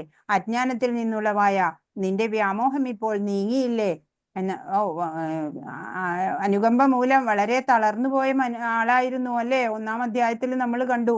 അങ്ങനെയുള്ള ആ അർജുനന്റെ ഇപ്പൊ ധീരനായി മാറി അല്ലേ? വ്യാമോഹമൊക്കെ നീങ്ങിയില്ലേ? അപ്പൊ അർജുനൻ പറഞ്ഞു, അല്ലയോ പ്രിയപ്പെട്ട കൃഷ്ണ, അച്യുത, ഇപ്പോൾ എന്റെ വ്യാമോഹം തീർന്നു. അങ്ങയുടെ കരുണ കൊണ്ട് ബുദ്ധി തിരിച്ചു കിട്ടി. ഞാനിപ്പോൾ ദൃഢനും സംശയരഹിതനുമാണ്. അങ്ങയുടെ ആജ്ഞ അനുസരിച്ച് പ്രവർത്തിക്കാൻ ഞാൻ തയ്യാറായിരിക്കുന്നു. ഇപ്പൊ ഭഗവാന്റെ എല്ലാ നിർദ്ദേശങ്ങളും ഒക്കെ കേട്ടിട്ട് ഇപ്പൊ എനിക്ക് എൻ്റെ സ്വബുദ്ധിയൊക്കെ തിരിച്ചു വന്നു. ഇനി ഞാൻ അങ്ങ് പറയുന്ന പോലെ സംശയലേശമന്യേ ഞാനിപ്പോ ദൃഢചിത്തനായി. എന്നിട്ട് ഞാൻ ഇനി എൻ്റെ സ്വധർമ്മം ഞാൻ ചെയ്യാണ് എന്ന് പറയാണ്. സഞ്ജയനാണ് ഇതൊക്കെ ധൃതരാഷ്ട്രർക്ക് പറഞ്ഞു കൊടുത്തോണ്ടിരിക്കുകയാണ്. ഇവിടെ പിക്ചറിൽ കാണുന്നുണ്ടല്ലേ? അപ്പോ സഞ്ജയൻ പറഞ്ഞു, ഇപ്രകാരം മഹാത്മാക്കളായ കൃഷ്ണാർജുനന്മാർ തമ്മിൽ നടന്ന ഈ സംഭാഷണം ഞാൻ കേട്ടു. അത്ഭുതകരമായ ആ സന്ദേശം എന്നെ കോൾമയിർ കൊള്ളിക്കുന്നു. ഈ ആദ്യം മുതലുള്ള എല്ലാ കാര്യങ്ങളും അല്ലെ, യുദ്ധകളത്തിൽ നടക്കുന്ന എല്ലാ കാര്യങ്ങളും കൊട്ടാരത്തിൽ ഇരുന്നു കൊണ്ട് സഞ്ജയൻ ദിവ്യ ചക്ഷുസ് കൊണ്ട് കാണുക. അത് മുഴുവൻ വിവരിച്ചു കൊടുക്കുകയാണ് ധൃതരാഷ്ട്ര രാജാവിന്. യോഗേശ്വരനായ കൃഷ്ണൻ തന്നെ അർജുനന് പരമരഹസ്യമായ ഈ യോഗം ഉപദേശിച്ചത് വ്യാസദേവന്റെ അനുഗ്രഹത്താൽ എനിക്ക് നേരിട്ട് കേൾക്കാൻ ഇടവന്നു. കൃഷ്ണാർജുനന്മാരുടെ അത്ഭുതകരമായ ഈ പുണ്യ സംവാദം വീണ്ടും വീണ്ടും ഓർത്തോർത്ത് ഞാൻ അനുനിമിഷം ആനന്ദപുളകിതനാകുന്നു രാജാവേ. ഈ സംഭാഷണം ഉണ്ടല്ലോ, അത് കേട്ടിട്ട് വീണ്ടും വീണ്ടും ഓർത്തിട്ട് ഞാൻ അനുനിമിഷം ആനന്ദപുളകിതനാവുകയാണ് രാജാവേ എന്ന് പറയാണ്. അപ്പോ സാത്വികനായിട്ടുള്ള ആ സഞ്ജയനില് ഈ ഉപദേശങ്ങള് നിർദ്ദേശങ്ങള് വേണ്ടത്ര പരിവർത്തനം വരുത്തി. എന്നാലോ ഈ ധൃതരാഷ്ട്രർക്കോ ഒരു മാറ്റവും ഇല്ല അല്ലെ, ഒരു ട്രാൻസ്ഫോർമേഷനും ഇല്ല അദ്ദേഹത്തിന്. അല്ലയോ രാജാവേ, കൃഷ്ണന്റെ അത്ഭുതാവഹമായ ആ രൂപം ഓർക്കും തോറും എനിക്ക് വിസ്മയം വർദ്ധിക്കുന്നു, വീണ്ടും വീണ്ടും സന്തോഷമുണ്ടാകുന്നു. അപ്പൊ ആ ഭഗവാന്റെ ആ യൂണിവേഴ്സൽ ഫോം അല്ലെ, ആ ആവിഷ്കാരം എന്താ പറയാ, അത് കണ്ടിട്ട് വിശ്വരൂപം കണ്ടിട്ട് അല്ലെ, അത് ഓർക്കുന്തോ അത്ഭുതാവഹമായിരുന്നു, അത് ഭീതിതമായിരുന്നു അല്ലെ. അത് ഓർക്കും തോറും എനിക്ക് വിസ്മയം വർദ്ധിക്കുന്നു, വീണ്ടും വീണ്ടും സന്തോഷമുണ്ടാകുന്നു എന്ന് അത് റിപ്പീറ്റ് ചെയ്ത് പറയാണ് സഞ്ജയൻ. ആ ഉന്മത്തത്താലെ അല്ലെ, ഹർഷപുളകിതനായിട്ട് സന്തോഷത്താലെ പറയാണ്. അവസാനത്തെ ശ്ലോകത്തിലേക്ക് നമ്മൾ വരുന്നു. ഹരേ കൃഷ്ണ. യത്ര യോഗേശ്വര കൃഷ്ണോ യത്ര പാർത്ഥോ ധനുർധര തത്ര ശ്രീർവിജയോ ഭൂതിർ ധ്രുവാനീതിർമതിർമമ. എവിടെ യോഗേശ്വരനായ കൃഷ്ണനുണ്ടോ, എവിടെ വില്ലാളി വീരനായ അർജുനനുണ്ടോ, അവിടെയാണ് ഐശ്വര്യവും വിജയവും അസാധാരണ ശക്തിയും നീതിയുമുള്ളത്. ഇതാണ് എൻ്റെ അഭിപ്രായം. അപ്പോ അവസാനം സഞ്ജയൻ പറയാണ്, ഈ എല്ലാത്തിനും ഈ പാണ്ഡവരുടെ ആ വിജയം അവിടെ കണ്ടറിയാണ് സഞ്ജയൻ. എവിടെ യോഗേശ്വരനായിട്ടുള്ള കൃഷ്ണനുണ്ടോ കൂടെ, എവിടെ വില്ലാളി വീരനായ അർജുനനുണ്ടോ, ആ രണ്ടുപേരും ഉള്ളിടത്ത് അവിടെയാണ് എല്ലാ ഐശ്വര്യവും വിജയവും അസാധാരണ ശക്തിയും നീതിയും ഉള്ളത്. ഇതാണ് എൻ്റെ അഭിപ്രായം എന്ന് സഞ്ജയൻ പറയാണ്. അപ്പൊ ധൃതരാഷ്ട്രരുടെ ഒരു ചോദ്യത്തോടെ ഭഗവത്ഗീത ആരംഭിക്കുകയാണ്. വീരയോദ്ധാക്കളായിട്ടുള്ള ഭീഷ്മര്, കർണൻ, ദ്രോണര് എന്നിവരൊക്കെ സഹായത്തിനുള്ള തന്റെ മക്കൾക്ക് വിജയം ലഭിക്കും എന്ന് അദ്ദേഹം പ്രതീക്ഷിക്കുന്നുണ്ട്. യുദ്ധരംഗം വിവരിച്ചിട്ട് സഞ്ജയൻ പറയാണ്, കൃഷ്ണാർജുനന്മാർ എവിടെയാണോ അവിടെ ആയിരിക്കും സർവശ്രേയസ്സും സകല വിഭൂതികളുടെയും ഉറവിടം കൃഷ്ണനല്ലേ. അല്ലെ, യുദ്ധം ദുര്യോധനനും യുധിഷ്ഠിരനും തമ്മില് ആണ്. ജ്യേഷ്ഠൻ യുധിഷ്ഠിരന് വേണ്ടി പൊരുതാണ് അർജുനൻ. യുധിഷ്ഠിരന്റെ സഹായികള് ശ്രീകൃഷ്ണനും അർജുനനും മറ്റു പലരൊക്കെ അല്ലെ. അപ്പൊ ആര് ലോകം ഭരിക്കും എന്ന് അറിയാനുള്ള അന്ന് തീരുമാനിക്കാനുള്ള യുദ്ധമാണ്. യുധിഷ്ഠിരൻ ജയിച്ച് ഭരിക്കും എന്ന് സഞ്ജയൻ ഇവിടെ പ്രവചിക്കുകയാണ്.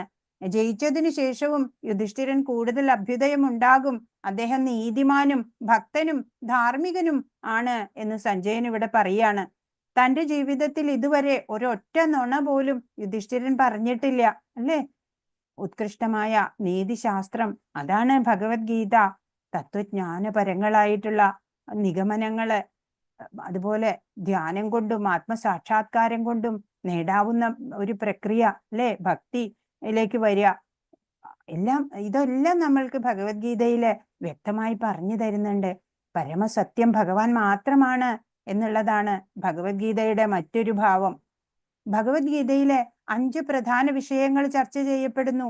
ആദ്യം നമ്മൾ പഠിച്ചു പരമദിവ്യോത്തമ പുരുഷൻ, ഭൗതിക പ്രകൃതി, ജീവാത്മാവ്, ശാശ്വതമായ കാലം, കർമ്മം എന്നിവ.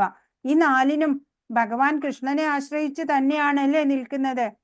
ശുദ്ധമായ ആത്മാവാണ് ജീവൻ, നമ്മുടെ എല്ലാം പരമാത്മാവിന്റെ അണുപ്രായമായിട്ടുള്ള ഒരു അംശമാണ്. അപ്പൊ ശ്രീകൃഷ്ണ ഭഗവാനെ സൂര്യനോടും ജീവാത്മാക്കളെ സൂര്യപ്രകാശത്തോടും ഉപമിക്കാം അല്ലെ. ഇപ്പൊ നമുക്ക് മനസ്സിലാവും. Oh, billions and billions of universe അടങ്ങുന്ന അത്രയും ബ്രഹ്മാണ്ടങ്ങൾ അടങ്ങുന്ന ഈ ഭൗതിക ലോകം, അതിലെല്ലാം ഉൾപ്പൂകി അതിനെ നിലനിർത്തുന്നത് ഭഗവാനാണ്. ഭൗതിക ലോകത്തെക്കാളൊക്കെ 3 മടങ്ങിലധികം വലിപ്പം ആധ്യാത്മിക ലോകത്തിനുണ്ട്. അചിന്ത്യമായ വിസ്തൃതിയില് സ്ഥിതമായിട്ടുള്ള ഈ പ്രപഞ്ചം എന്നുള്ളത് ഭഗവാനാണ്. ഇതിൽ കൂടുതൽ ഭഗവാന്റെ ആ സർവജ്ഞത്വം, സർവേശ്വരത്വം എങ്ങനെയാണ് നമ്മൾ മനസ്സിലാക്കേണ്ടത്?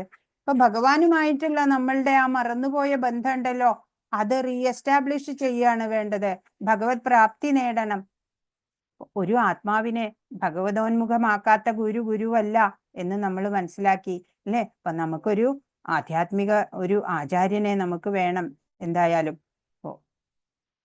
പുനർജന്മമില്ലാത്ത ഒരു അവസ്ഥയില് നമുക്ക് ഭഗവാനിലേക്ക് എത്താം.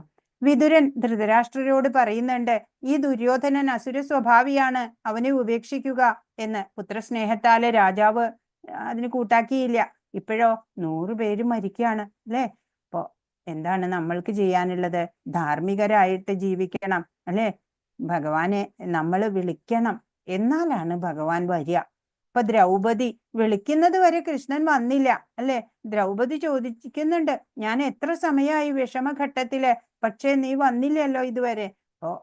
കൃഷ്ണൻ പറഞ്ഞു, കൃഷ്ണേ നീ എന്നെ വിളിച്ചില്ലല്ലോ, വിളിച്ചാലല്ലേ എനിക്ക് വരാൻ പറ്റുള്ളൂ. അപ്പൊ നമ്മള് സറണ്ടർ ആവണം. സറണ്ടർ ആയാ മതി. പിന്നെ ആ ഭക്തന്റെ എല്ലാ കാര്യവും ഭഗവാൻ നോക്കും. യോഗക്ഷേമം വഹാമ്യഹം അല്ലെ. ഏ യഥാമാം പ്രപദ്യന്തേ താം തഥൈവ ഭജാമ്യഹം എന്നാണ്. നമ്മുടെ സമീപനം പോലെ തിരിച്ചും നമുക്ക് ലഭിക്കും ഭഗവാനിൽ നിന്ന്. അപ്പോ ഈ 18 ദിവസത്തെ ഗീതാധ്യയനം അല്ലെ ഒരു ഓട്ടപ്രദക്ഷിണായിരുന്നു അല്ലെ. എന്നാൽ ഇതെങ്കിലും ലഭിച്ച നമ്മളൊക്കെ ഭാഗ്യവാന്മാരാണ് അല്ലെ. അപ്പോ നിങ്ങളെ എല്ലാവരും ഈ സന്ദേശം, ഭഗവാന്റെ ഈ നിർദ്ദേശങ്ങള് ജീവിതത്തിൽ പകർത്തുക. എന്തെങ്കിലും കുറച്ചെങ്കിലും മനസ്സിലായിട്ടുണ്ടെങ്കിൽ അത് ചുറ്റുമുള്ളവർക്ക് പറഞ്ഞു കൊടുക്കുക. അങ്ങനെയൊക്കെ ചെയ്യണം. പിന്നെ എന്താണ് 55ആയി, ഇനി കുറച്ചും കൂടെ എന്തെങ്കിലും പറയാം. ഹരേ കൃഷ്ണ. അപ്പോ ഭക്തി എന്നുള്ളത് മുമുക്ഷുത്വം, ആത്മജ്ഞാനം നേടുക അല്ലെ. അതെ, അതിനൊരു പ്രഥമ സ്ഥാനം നമ്മളൊന്നും കൊടുത്തിട്ടില്ല സാധാരണ ഭൗതികരൊന്നും. പല കാര്യങ്ങൾക്കിടയില് ഇത് അങ്ങനെയല്ല വേണ്ടത്. ജീവിതത്തിന്റെ മുഖ്യ ലക്ഷ്യം ഇതാണ് എന്ന് വന്ന് അതിനായിട്ട് വ്രതമെടുത്ത ആൾക്ക് ഒരു ആധ്യാത്മിക ഗ്രന്ഥം ഒരു തവണ ശ്രവണം ചെയ്താൽ അത് ഫലിക്കും. ഈ ശാസ്ത്രത്തിനെ വിചാരം ചെയ്ത ആചാര്യന്മാരുടെ മതമാണ് അത് കേട്ടോ. ശാസ്ത്രം, ഗുരു, മുമുക്ഷുത്വം, അതൊക്കെ ഓരോ വ്യക്തിയും ശ്രവണം ചെയ്യുമ്പോ ഉള്ളില് ഉള്ള ആ ശക്തി ഉണ്ടല്ലോ, അതിനെ ജാജ്വല്യമാക്കുകയാണ് ചെയ്യണത്. അപ്പോ അനേക വർഷം കഴിഞ്ഞിട്ടും നമ്മൾ കാണാൻ പറ്റും പുരോഗതി ഒന്നും ഇല്ലാത്തവരെ അല്ലെ. നിന്ന സ്ഥലത്ത് തന്നെ നിൽക്കുകയാണ്. 5 വയസ്സുള്ളപ്പോഴും ക്ഷേത്രത്തിൽ പോവും, വഴിപാട് കഴിക്കും, ഇപ്പോഴും അത്രയൊക്കെ തന്നെ അല്ലെ. അപ്പൊ എന്താണ്, ഇതിനെ ഗൗരവമായിട്ട് എടുത്തിട്ടില്ല. അതിനും ഒരു സമയം വരണം. അപ്പൊ അർജുനൻ എത്രയോ ശാസ്ത്രം അഭ്യസിച്ച ആളല്ലേ, അധ്യാത്മശാസ്ത്രത്തിന്റെ എല്ലാം അഭ്യസിച്ചു. യുദ്ധഭൂമിയിലാണ് പ്രണിപാതം വന്നത്. എനിക്ക് പറഞ്ഞു തരൂ എന്ന് പറയാണ്. അപ്പോ വിഷമഘട്ടത്തില് ഈ ജ്ഞാനമല്ലാതെ പിടിക്കാൻ ഒന്നുമില്ല സഹായത്തിന് അല്ലെ. എന്നെ സഹായിക്കാൻ ഭഗവാൻ അല്ലാതെ എന്റെ കഴിവ് കൊണ്ടൊന്നും ആവില്ല എന്ന് വന്നു. ഒരു ആധ്യാത്മിക സംഘടനയിലും അംഗമല്ല, മുമ്പ് ശാസ്ത്രം പഠിച്ചില്ല, സംസ്കൃതമോ അതും അറിയില്ല, ഇതൊന്നും ഇല്ലെങ്കിലും ദുഃഖനിവൃത്തി വേണോ? വാസ്തവത്തിൽ ദാഹമുണ്ടോ എങ്കിലും ഫലിക്കും. അല്ലാതെ പഠിച്ചിട്ടൊന്നും ഒരു കാര്യമില്ല, ഗ്രഹിക്കാൻ സാധിക്കില്ല. അധ്യാത്മത്തില് ഒരു ടെക്നിക്കും ഫലിക്കില്ല എന്നാണ്. അപ്പോ ഈ ജന്മദുഃഖം കൊണ്ടോ അല്ലെങ്കിൽ പൂർവജന്മ സുഹൃതത്താലോ വിവേകത്താലോ അറിയാണ് നമ്മള്. പുറമേ നിന്ന് വരുന്നതൊക്കെ വിട്ടുപോണതാണ് അല്ലെ? ശാശ്വത സുഖം അതിലൊന്നും ഉണ്ടാവില്ല. ആത്മജ്ഞാനം കൊണ്ടേ ശാശ്വത സുഖം ഉണ്ടാവുള്ളൂ എന്നറിഞ്ഞിട്ടാണ് നമുക്ക് ഈ മുമുക്ഷുത്വം ഉണ്ടാവുക. ആത്മജ്ഞാനം കൊണ്ടേ ശാന്തി കിട്ടുള്ളൂ. മനുഷ്യത്വം, മഹാപുരുഷ സംഘം. ഹരേ കൃഷ്ണ. സത്യത്തിനായിട്ട് ദാഹം വരണം, അപ്പോഴാ നമുക്ക് ഭഗവാനെ കിട്ടുക. ഇൻസഫിഷ്യൻസിയെ കുറിച്ച് ബോധ്യമുണ്ട എന്ന് വെച്ചാൽ നമ്മുടെ ഈ ഭൗതിക ജീവിതത്തിന്റെ നിരർത്ഥകത അത് ബോധ്യപ്പെടണം നമുക്ക്. ഞാനും എൻ്റെ മനസ്സും ഇതൊക്കെ കള്ളമാണ്. ആത്മജ്ഞാനത്തിനായിട്ടുള്ള താപം ഉണ്ടാവണം. അപ്പൊ ശാസ്ത്രഗ്രന്ഥം, ഗുരു എല്ലാം നമ്മുടെ മുമ്പിൽ വരും. ഈശ്വരാനുഗ്രഹത്തിന്റെ ലക്ഷണമാണ് അതൊക്കെ. ഗുരുലാഭം, ശാസ്ത്രലാഭം അതൊക്കെ അനുഗ്രഹം തന്നെയാണ്. അല്ലാത്തവർക്കോ മുത്തച്ഛൻ വാങ്ങി വെച്ച ശാസ്ത്രഗ്രന്ഥം പോലും തുറന്നു നോക്കാൻ തോന്നുന്നുണ്ടാവില്ല അല്ലെ? ഭഗവാനെ വേണം എന്നുള്ള ഒരു ദാഹമുണ്ട്, അതുണ്ടാവണം. അല്ലെങ്കിൽ ജനിമൃതികൾ ഇങ്ങനെ വന്നു പോവുക അല്ലെ? നിത്യവും ദിനചര്യകൾ നടന്നു പോവും, അത്ര മാത്രമേ ഉണ്ടാവുള്ളൂ. ആയുർനശ്യതി പശ്യതാം പ്രതിദിനം യാതിക്ഷയം യൗവനം പ്രത്യായാന്തികതാ പുനർന ദിവസ കാലോ ജഗദ്ഭക്ഷക ലക്ഷ്മീ തോയതരംഗ ഭംഗചപലം വിദ്യുച്ഛലം ജീവിതം തസ്മാത് മാം കരുണയാം ത്വം രക്ഷ എന്നാണ്. അതായത് എന്താണ് അതിന്ന് ഉദ്ദേശിക്കണേ? ആയുർ നശ്യതി പശ്യത, നോക്കിയിരിക്കുമ്പോഴേ നമ്മുടെ ആയുസ് നഷ്ടപ്പെടുകയാണ്, പോയിക്കൊണ്ടിരിക്കുക. ദ്വാരമുള്ള കുടത്തിൽ വെള്ളം വെച്ചാൽ എങ്ങനെയാ? അതേപോലെയാണ് അല്ലെ? ആയുർ നശ്യതി പശ്യത, പ്രതിദിനം ഇങ്ങനെ നഷ്ടപ്പെട്ടുകൊണ്ടിരിക്കുകയാണ്. യാതിക്ഷയം യൗവനം, യൗവനം എത്ര കാലത്തേക്ക് അല്ലെ? പെട്ടെന്ന് അങ്ങ് കടന്നു പോവും. പ്രത്യായാന്തികത പുനർന ദിവസ, കഴിഞ്ഞുപോയ ദിവസങ്ങള് തിരിച്ചു കിട്ടില്ല അല്ലെ? അതൊക്കെ പോയി. പിന്നെന്താ? കാലോ ജഗത് ഭക്ഷക, ഈ കാലത്തിന്റെ ഇഷ്ടഭക്ഷണം എന്താ അറിയോ? നമ്മുടെ ആയുസ്സാണ് കാലത്തിന് ഇഷ്ടം. കഴിച്ചോണ്ടിരിക്കുകയാണ് കാലം. ഇതാന്ന് പറയുമ്പോഴേക്കും കയ്യിലെ ധനം, ലക്ഷ്മി ഒക്കെ പോവും. ഒരു ധനം നഷ്ടാവും അല്ലെ? ഒരു കുമിള പോലെയാണ്, ഇടിമിന്നൽ പോലെയാണ് നമ്മുടെ ഈ ജീവിതം. ഇന്നലെയാണ് സ്കൂളിൽ ചേർന്നത്, ഇന്നിപ്പോ ഷഷ്ട്യബ്ദ പൂർത്തിയായി അല്ലെ? അപ്പോ അഭയം, രക്ഷ, സത്യത്തിനെ നമ്മളെ രക്ഷിക്കാൻ കഴിയുള്ളൂ അല്ലേ? അപ്പോ മനുഷ്യർക്ക് ധാരാളം ഭോഗവസ്തുക്കളും ധനവും ഒക്കെ ഉണ്ടെങ്കിൽ സന്തോഷമല്ലേ ഉണ്ടാവുക? ഭയാണ് ഉണ്ടാവുക അല്ലെ? എന്തെങ്കിലും പോകുമോ എന്നാണ് ഭയം. ഭോഗേ രോഗഭയം, കുലേ ചുതിഭയം, വിത്തേ നൃപാലാത് ഭയം, മാനേ ദൈന്യഭയം, ബലേ രിപുഭയം, രൂപേ ജരായാഭയം, ശാസ്ത്രേ വാദിഭയം, ഗുണേ ഖലഭയം, കായേ കൃതാന്താഭയം, സർവം വസ്തുഭയാത് വൈരാഗ്യമേവാഭയം. അപ്പൊ എന്താണ് ഈ ഭോഗം ചെയ്യാൻ തോന്നുമ്പോൾ രോഗത്തിനെ പേടി അല്ലെ? ഡയബറ്റിക് ആണ്, ലഡു ഒന്നും കഴിക്കാൻ പറ്റണില്ല. കുലേ ചുതി ഭയം, വലിയ കുലത്തിലാ ജനിച്ചത്, അപ്പൊ ചുതി ഇനിയിപ്പോ 18 വയസ്സായ പെൺകുട്ടിയുണ്ട്, വല്ല ഹീനജാതിക്കാരുടെ കൂടെ ഓടിപ്പോവോ? വിത്തേ നൃപാലാത് ഭയം, ധനുണ്ട്, കള്ളം കൊണ്ടുപോ പേടി. മാനേ ദൈന്യ ഭയം, മാനം നഷ്ടപ്പെടുവോ? ബലേ രിഭു ഭയം, ഇപ്പൊ ബലം ശക്തിയൊക്കെ ഉണ്ട്, നശിക്കുവോ അല്ലെ? രൂപേ ജരായാ ഭയം, സൗന്ദര്യമുണ്ട്, അത് നാളെ നഷ്ടപ്പെടുവോ? പേടി. ശാസ്ത്രേ വാദി ഭയം, ഗുണേ ഖലഭയം, കായേ കൃതാന്താഭയം, മരിക്കുമ്പോ മക്കളെ അടുത്തുണ്ടാവുമോ? പേടി. എല്ലാത്തിലും പേടി. ഈ ഭയമൊക്കെ മാറണമെങ്കിൽ എന്താണ്? വൈരാഗ്യം, വിരക്തി വേണം. എന്തിനോട്? ഈ ഭൗതികതയോട് വിരക്തി ഉണ്ടാവണം, ഭഗവാനോട് ആസക്തി ഉണ്ടാവണം. എന്നാലാണ്. ഹരേ കൃഷ്ണ. ഗീതാ മാഹാത്മ്യം ഒന്ന് നോക്കണം. ഗീതാശാസ്ത്രമിതം പുണ്യം യപ്പഠേത് പ്രേതപുമാൻ വിഷ്ണോപദമവാപ്നോതി ഭയശോകാദിവർജിത. പവിത്രമായ ഈ ഗീതാശാസ്ത്രത്തെ പ്രയത്നപൂർവം പഠിക്കുന്നവൻ ഭയശോകങ്ങളിൽ നിന്ന് മുക്തനായി വിഷ്ണുവിന്റെ പദം പോകുന്നു. ഗീതാധ്യയനശീലസ്യ പ്രാണായാമപരസ്യ ച നൈവ സന്തി ഹി പാപാനി പൂർവജന്മകൃതാനി ച. നിത്യവും ഗീത വായിക്കുകയും പ്രാണായാമം ശീലിക്കുകയും ചെയ്യുന്നവന്റെ പൂർവ ജന്മകൃത പാപങ്ങൾ നശിക്കുകയും പുതുതായി പാപങ്ങൾ ഉണ്ടാകാതിരിക്കുകയും ചെയ്യുന്നു. മലനിർമോചനം പുംസാം ജലസ്നാനം ദിനേ ദിനേ സകൃത് ഗീതാംബസി സ്നാനം സംസാരമലനാശനം. മനുഷ്യരുടെ പ്രതിദിന സ്നാനം ശരീരത്തിലെ അഴുക്കുമാറ്റുന്നതാണ്. എന്നാൽ ഭഗവത്ഗീതയാകുന്ന പുണ്യജനത്തിൽ ഒരിക്കൽ മാത്രം കുളിച്ചാൽ അത് സംസാരമലത്തെ നശിപ്പിക്കുന്നു. ഗീതാസു ഗീതാ കർത്തവ്യ കിമന്യേ ശാസ്ത്രവിസ്തരേ യാ സ്വയം പത്മനാഭസ്യ മുഖപത്മാദ്വിനിസൃത. ഭഗവത്ഗീത വളരെ നന്നായി പഠിക്കേണ്ടതാണ്. വിഷ്ണുവിന്റെ മുഖപത്മത്തിൽ നിന്ന് നിർഗളിച്ച ഭഗവത്ഗീതയുള്ളപ്പോൾ മറ്റനേകം ശാസ്ത്രങ്ങൾ എന്തിന്? ഭാരതാമൃത സർവസ്വം വിഷ്ണുർവക്ത്രാദ്വിനിസൃതം ഗീതാ ഗംഗോദകം പീത്വാ പുനർജന്മന വിദ്യതേ. മഹാഭാരതത്തിന്റെ സാരവും ഭഗവാൻ വിഷ്ണുവിന്റെ തന്നെ മുഖത്തു നിന്ന് പുറപ്പെട്ടതുമായ ഗീതയാകുന്ന പവിത്രമായ ഗംഗാജലം കുടിച്ചാൽ പുനർജന്മം ഉണ്ടാകുന്നില്ല. ഏകം ശാസ്ത്രം ദേവകീ പുത്രഗീതമേകോ ദേവോ ദേവകീ പുത്ര ഏവ. ഏകോ മന്ത്രസ്തസ്യ നാമാനി യാനി കർമാപ്യേകം തസ്യ ദേവസ്യ സേവ. ഒരേ ഒരു ശാസ്ത്രം കൃഷ്ണൻ ഉപദേശിച്ച ഗീതയും ഒരേ ഒരു ഈശ്വരൻ ശ്രീകൃഷ്ണനും ഒരേ ഒരു മന്ത്രം ഭഗവാന്റെ നാമവും ഒരേ ഒരു കർമ്മം ഭഗവാന്റെ സേവയുമാകുന്നു. ഹരേ കൃഷ്ണ കൃഷ്ണ കൃഷ്ണ ഹരേ ഹരേ, ഹരേ രാമ രാമ രാമ ഹരേ ഹരേ. സർവം ശ്രീകൃഷ്ണാർപ്പണമസ്തു. വാഞ്ചാകൽപതരുഭ്യശ്ച കൃപാസിന്ധുഭ്യേവ ച പതിതാനാം പാവനേഭ്യോ വൈഷ്ണവേഭ്യോ നമോ നമഃ. അനന്തകോടി വൈഷ്ണവ വൃന്ദ കി ജയ്. ശ്രീല പ്രഭുപാദ് കി ജയ്. ഗുരു മഹാരാജ് കി ജയ്. ഹരേ കൃഷ്ണ. അപ്പോ നിങ്ങൾ അടുത്ത ക്ലാസ്സില് അടുത്ത ബാച്ച് തുടങ്ങുമ്പോ നിങ്ങൾക്ക് അറിയാവുന്നവരെയൊക്കെ പുതിയ ക്ലാസ്സിലേക്ക് ജോയിൻ ചെയ്യാൻ പറയാ. അതും ഒരു ഭഗവത് സേവനം തന്നെയാണ്. എല്ലാവരും ഭഗവാനെ കുറിച്ച് അറിയട്ടെ.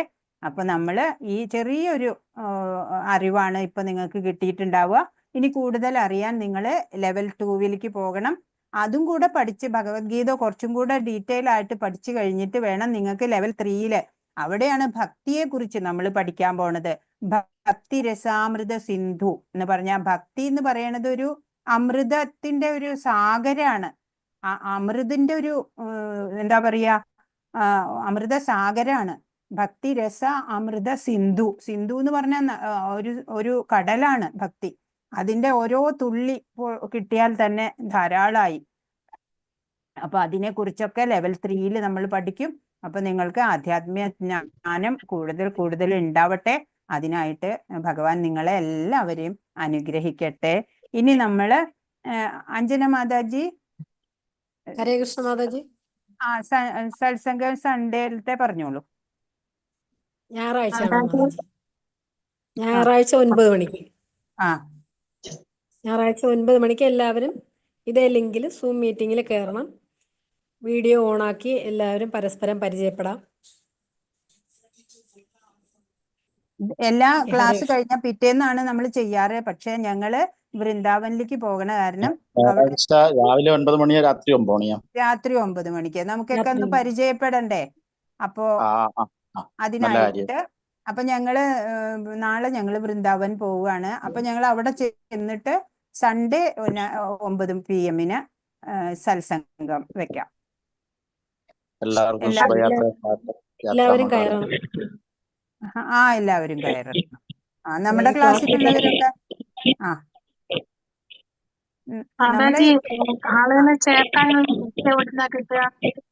ലിങ്ക് അഞ്ജന മാതാജി പോസ്റ്റ് ചെയ്ത് കൊടുക്കണേ. ഗ്രൂപ്പിലെ ലിങ്ക് പോസ്റ്റ് ചെയ്യാം മാതാജി. പുതിയ ബാച്ച് 54ാമത്തെ ബാച്ച് ഇപ്പൊ 3-ാം തീയതി തുടങ്ങും. മാർച്ച് 3-ന് തുടങ്ങും.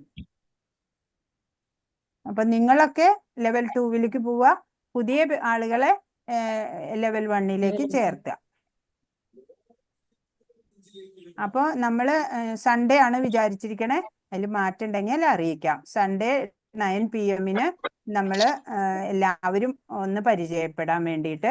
പിന്നെ നിങ്ങൾക്ക് നിങ്ങളുടെ ഫീഡ്ബാക്ക് ഒക്കെ പറയാം. നിങ്ങൾക്ക് ഈ ക്ലാസ് കൊണ്ട് എന്തെങ്കിലും പ്രയോജനം ഉണ്ടായിട്ടുണ്ടോ അതൊക്കെ നിങ്ങൾക്ക് പറയാം. ഹരേ കൃഷ്ണ മാതാജി. ഹരേ കൃഷ്ണ മാതാജി. നാളെ ഇല്ലല്ലോ. ഹരേ കൃഷ്ണ മാതാജി. ഹരേ കൃഷ്ണ. ഹരേ നാളെ മാതാജി. ഹരേ കൃഷ്ണ മാതാജി. ഹരേ മാതാജി നാളെയും മറ്റന്നാളും ഇല്ലല്ലോ? ഇല്ല, നാളെ മറ്റന്നാളും ഞങ്ങള് പുറപ്പെടുകയാണ്. ഇവിടെ വൃന്ദാവനിലേക്ക് പോവാണ്. അടുത്ത തവണ നിങ്ങൾ എല്ലാവരും വരണം വൃന്ദാവനിലേക്ക്. ഇത്തവണ പിന്നെ നേരത്തെ ഞങ്ങൾ 2 മാസം മുമ്പ് ബുക്ക് ചെയ്തതാണ്, അത് കാരണമാണ്. അടുത്ത തവണ പോകുമ്പോ നമുക്ക് എല്ലാവർക്കും ഒരുമിച്ച് പോകാം. ഹരേ കൃഷ്ണ മാതാജി. ഹരേ കൃഷ്ണ. ഹരേ കൃഷ്ണ മാതാജി. ഹരേ കൃഷ്ണ. ഹരേ കൃഷ്ണ മാതാജി. ഹരേ കൃഷ്ണ മാതാജി. ഹരേ കൃഷ്ണ. അപ്പൊ സൺഡേ ഹരേ കൃഷ്ണ. സൺഡേ നമുക്ക് 9 മണിക്ക് നമുക്ക് കാണണം കേട്ടോ. ഹരേ കൃഷ്ണ. എല്ലാരും വരും. ഹരേ കൃഷ്ണ. നമ്മുടെ ക്ലാസ്സിലുള്ള എല്ലാവരും വന്നോളൂ. ഹരേ കൃഷ്ണ. എല്ലാവർക്കും നന്ദി കേട്ടോ. പിന്നെ പ്രത്യേകിച്ച് നമ്മുടെ അഡ്മിന്മാർക്കൊക്കെ നന്ദി. അവരുടെയും ഹാർഡ് വർക്ക് കൊണ്ടാണ് നമുക്ക് ക്ലാസ് ഒക്കെ ഇത്ര ഭംഗിയായിട്ട് കൊണ്ടുപോകാനൊക്കെ സാധിച്ചത്. ഹരേ കൃഷ്ണ. ഞങ്ങളും ഒരുപാട് നന്ദി പറയണം മാതാജി. ഞങ്ങൾ ആദ്യമായിട്ടുള്ള ക്ലാസ് ആണ്. പിന്നെ പുതിയ അറിവുകള്. ഇപ്പൊ ഭഗവത്ഗീത 8:15 9 മണിയൊക്കെ ആവാൻ കാത്തിരിക്കുകയാണ് ഇപ്പൊ. ഹരേ കൃഷ്ണ. ഇനിയും പഠിക്കണം, കൂടുതൽ പഠിക്കണം എല്ലാവരും. സർട്ടിഫിക്കറ്റ് കിട്ടിയിട്ടുണ്ട്. കുറച്ച് എന്തോ പ്രോബ്ലം ഉണ്ട് വെബ് പേജിന്. ഇന്നിപ്പോ ഡൗൺലോഡ് ചെയ്ത്. ഹരേ കൃഷ്ണ. എല്ലാം ഹരേ കൃഷ്ണ മാതാജി. ഹരേ കൃഷ്ണ.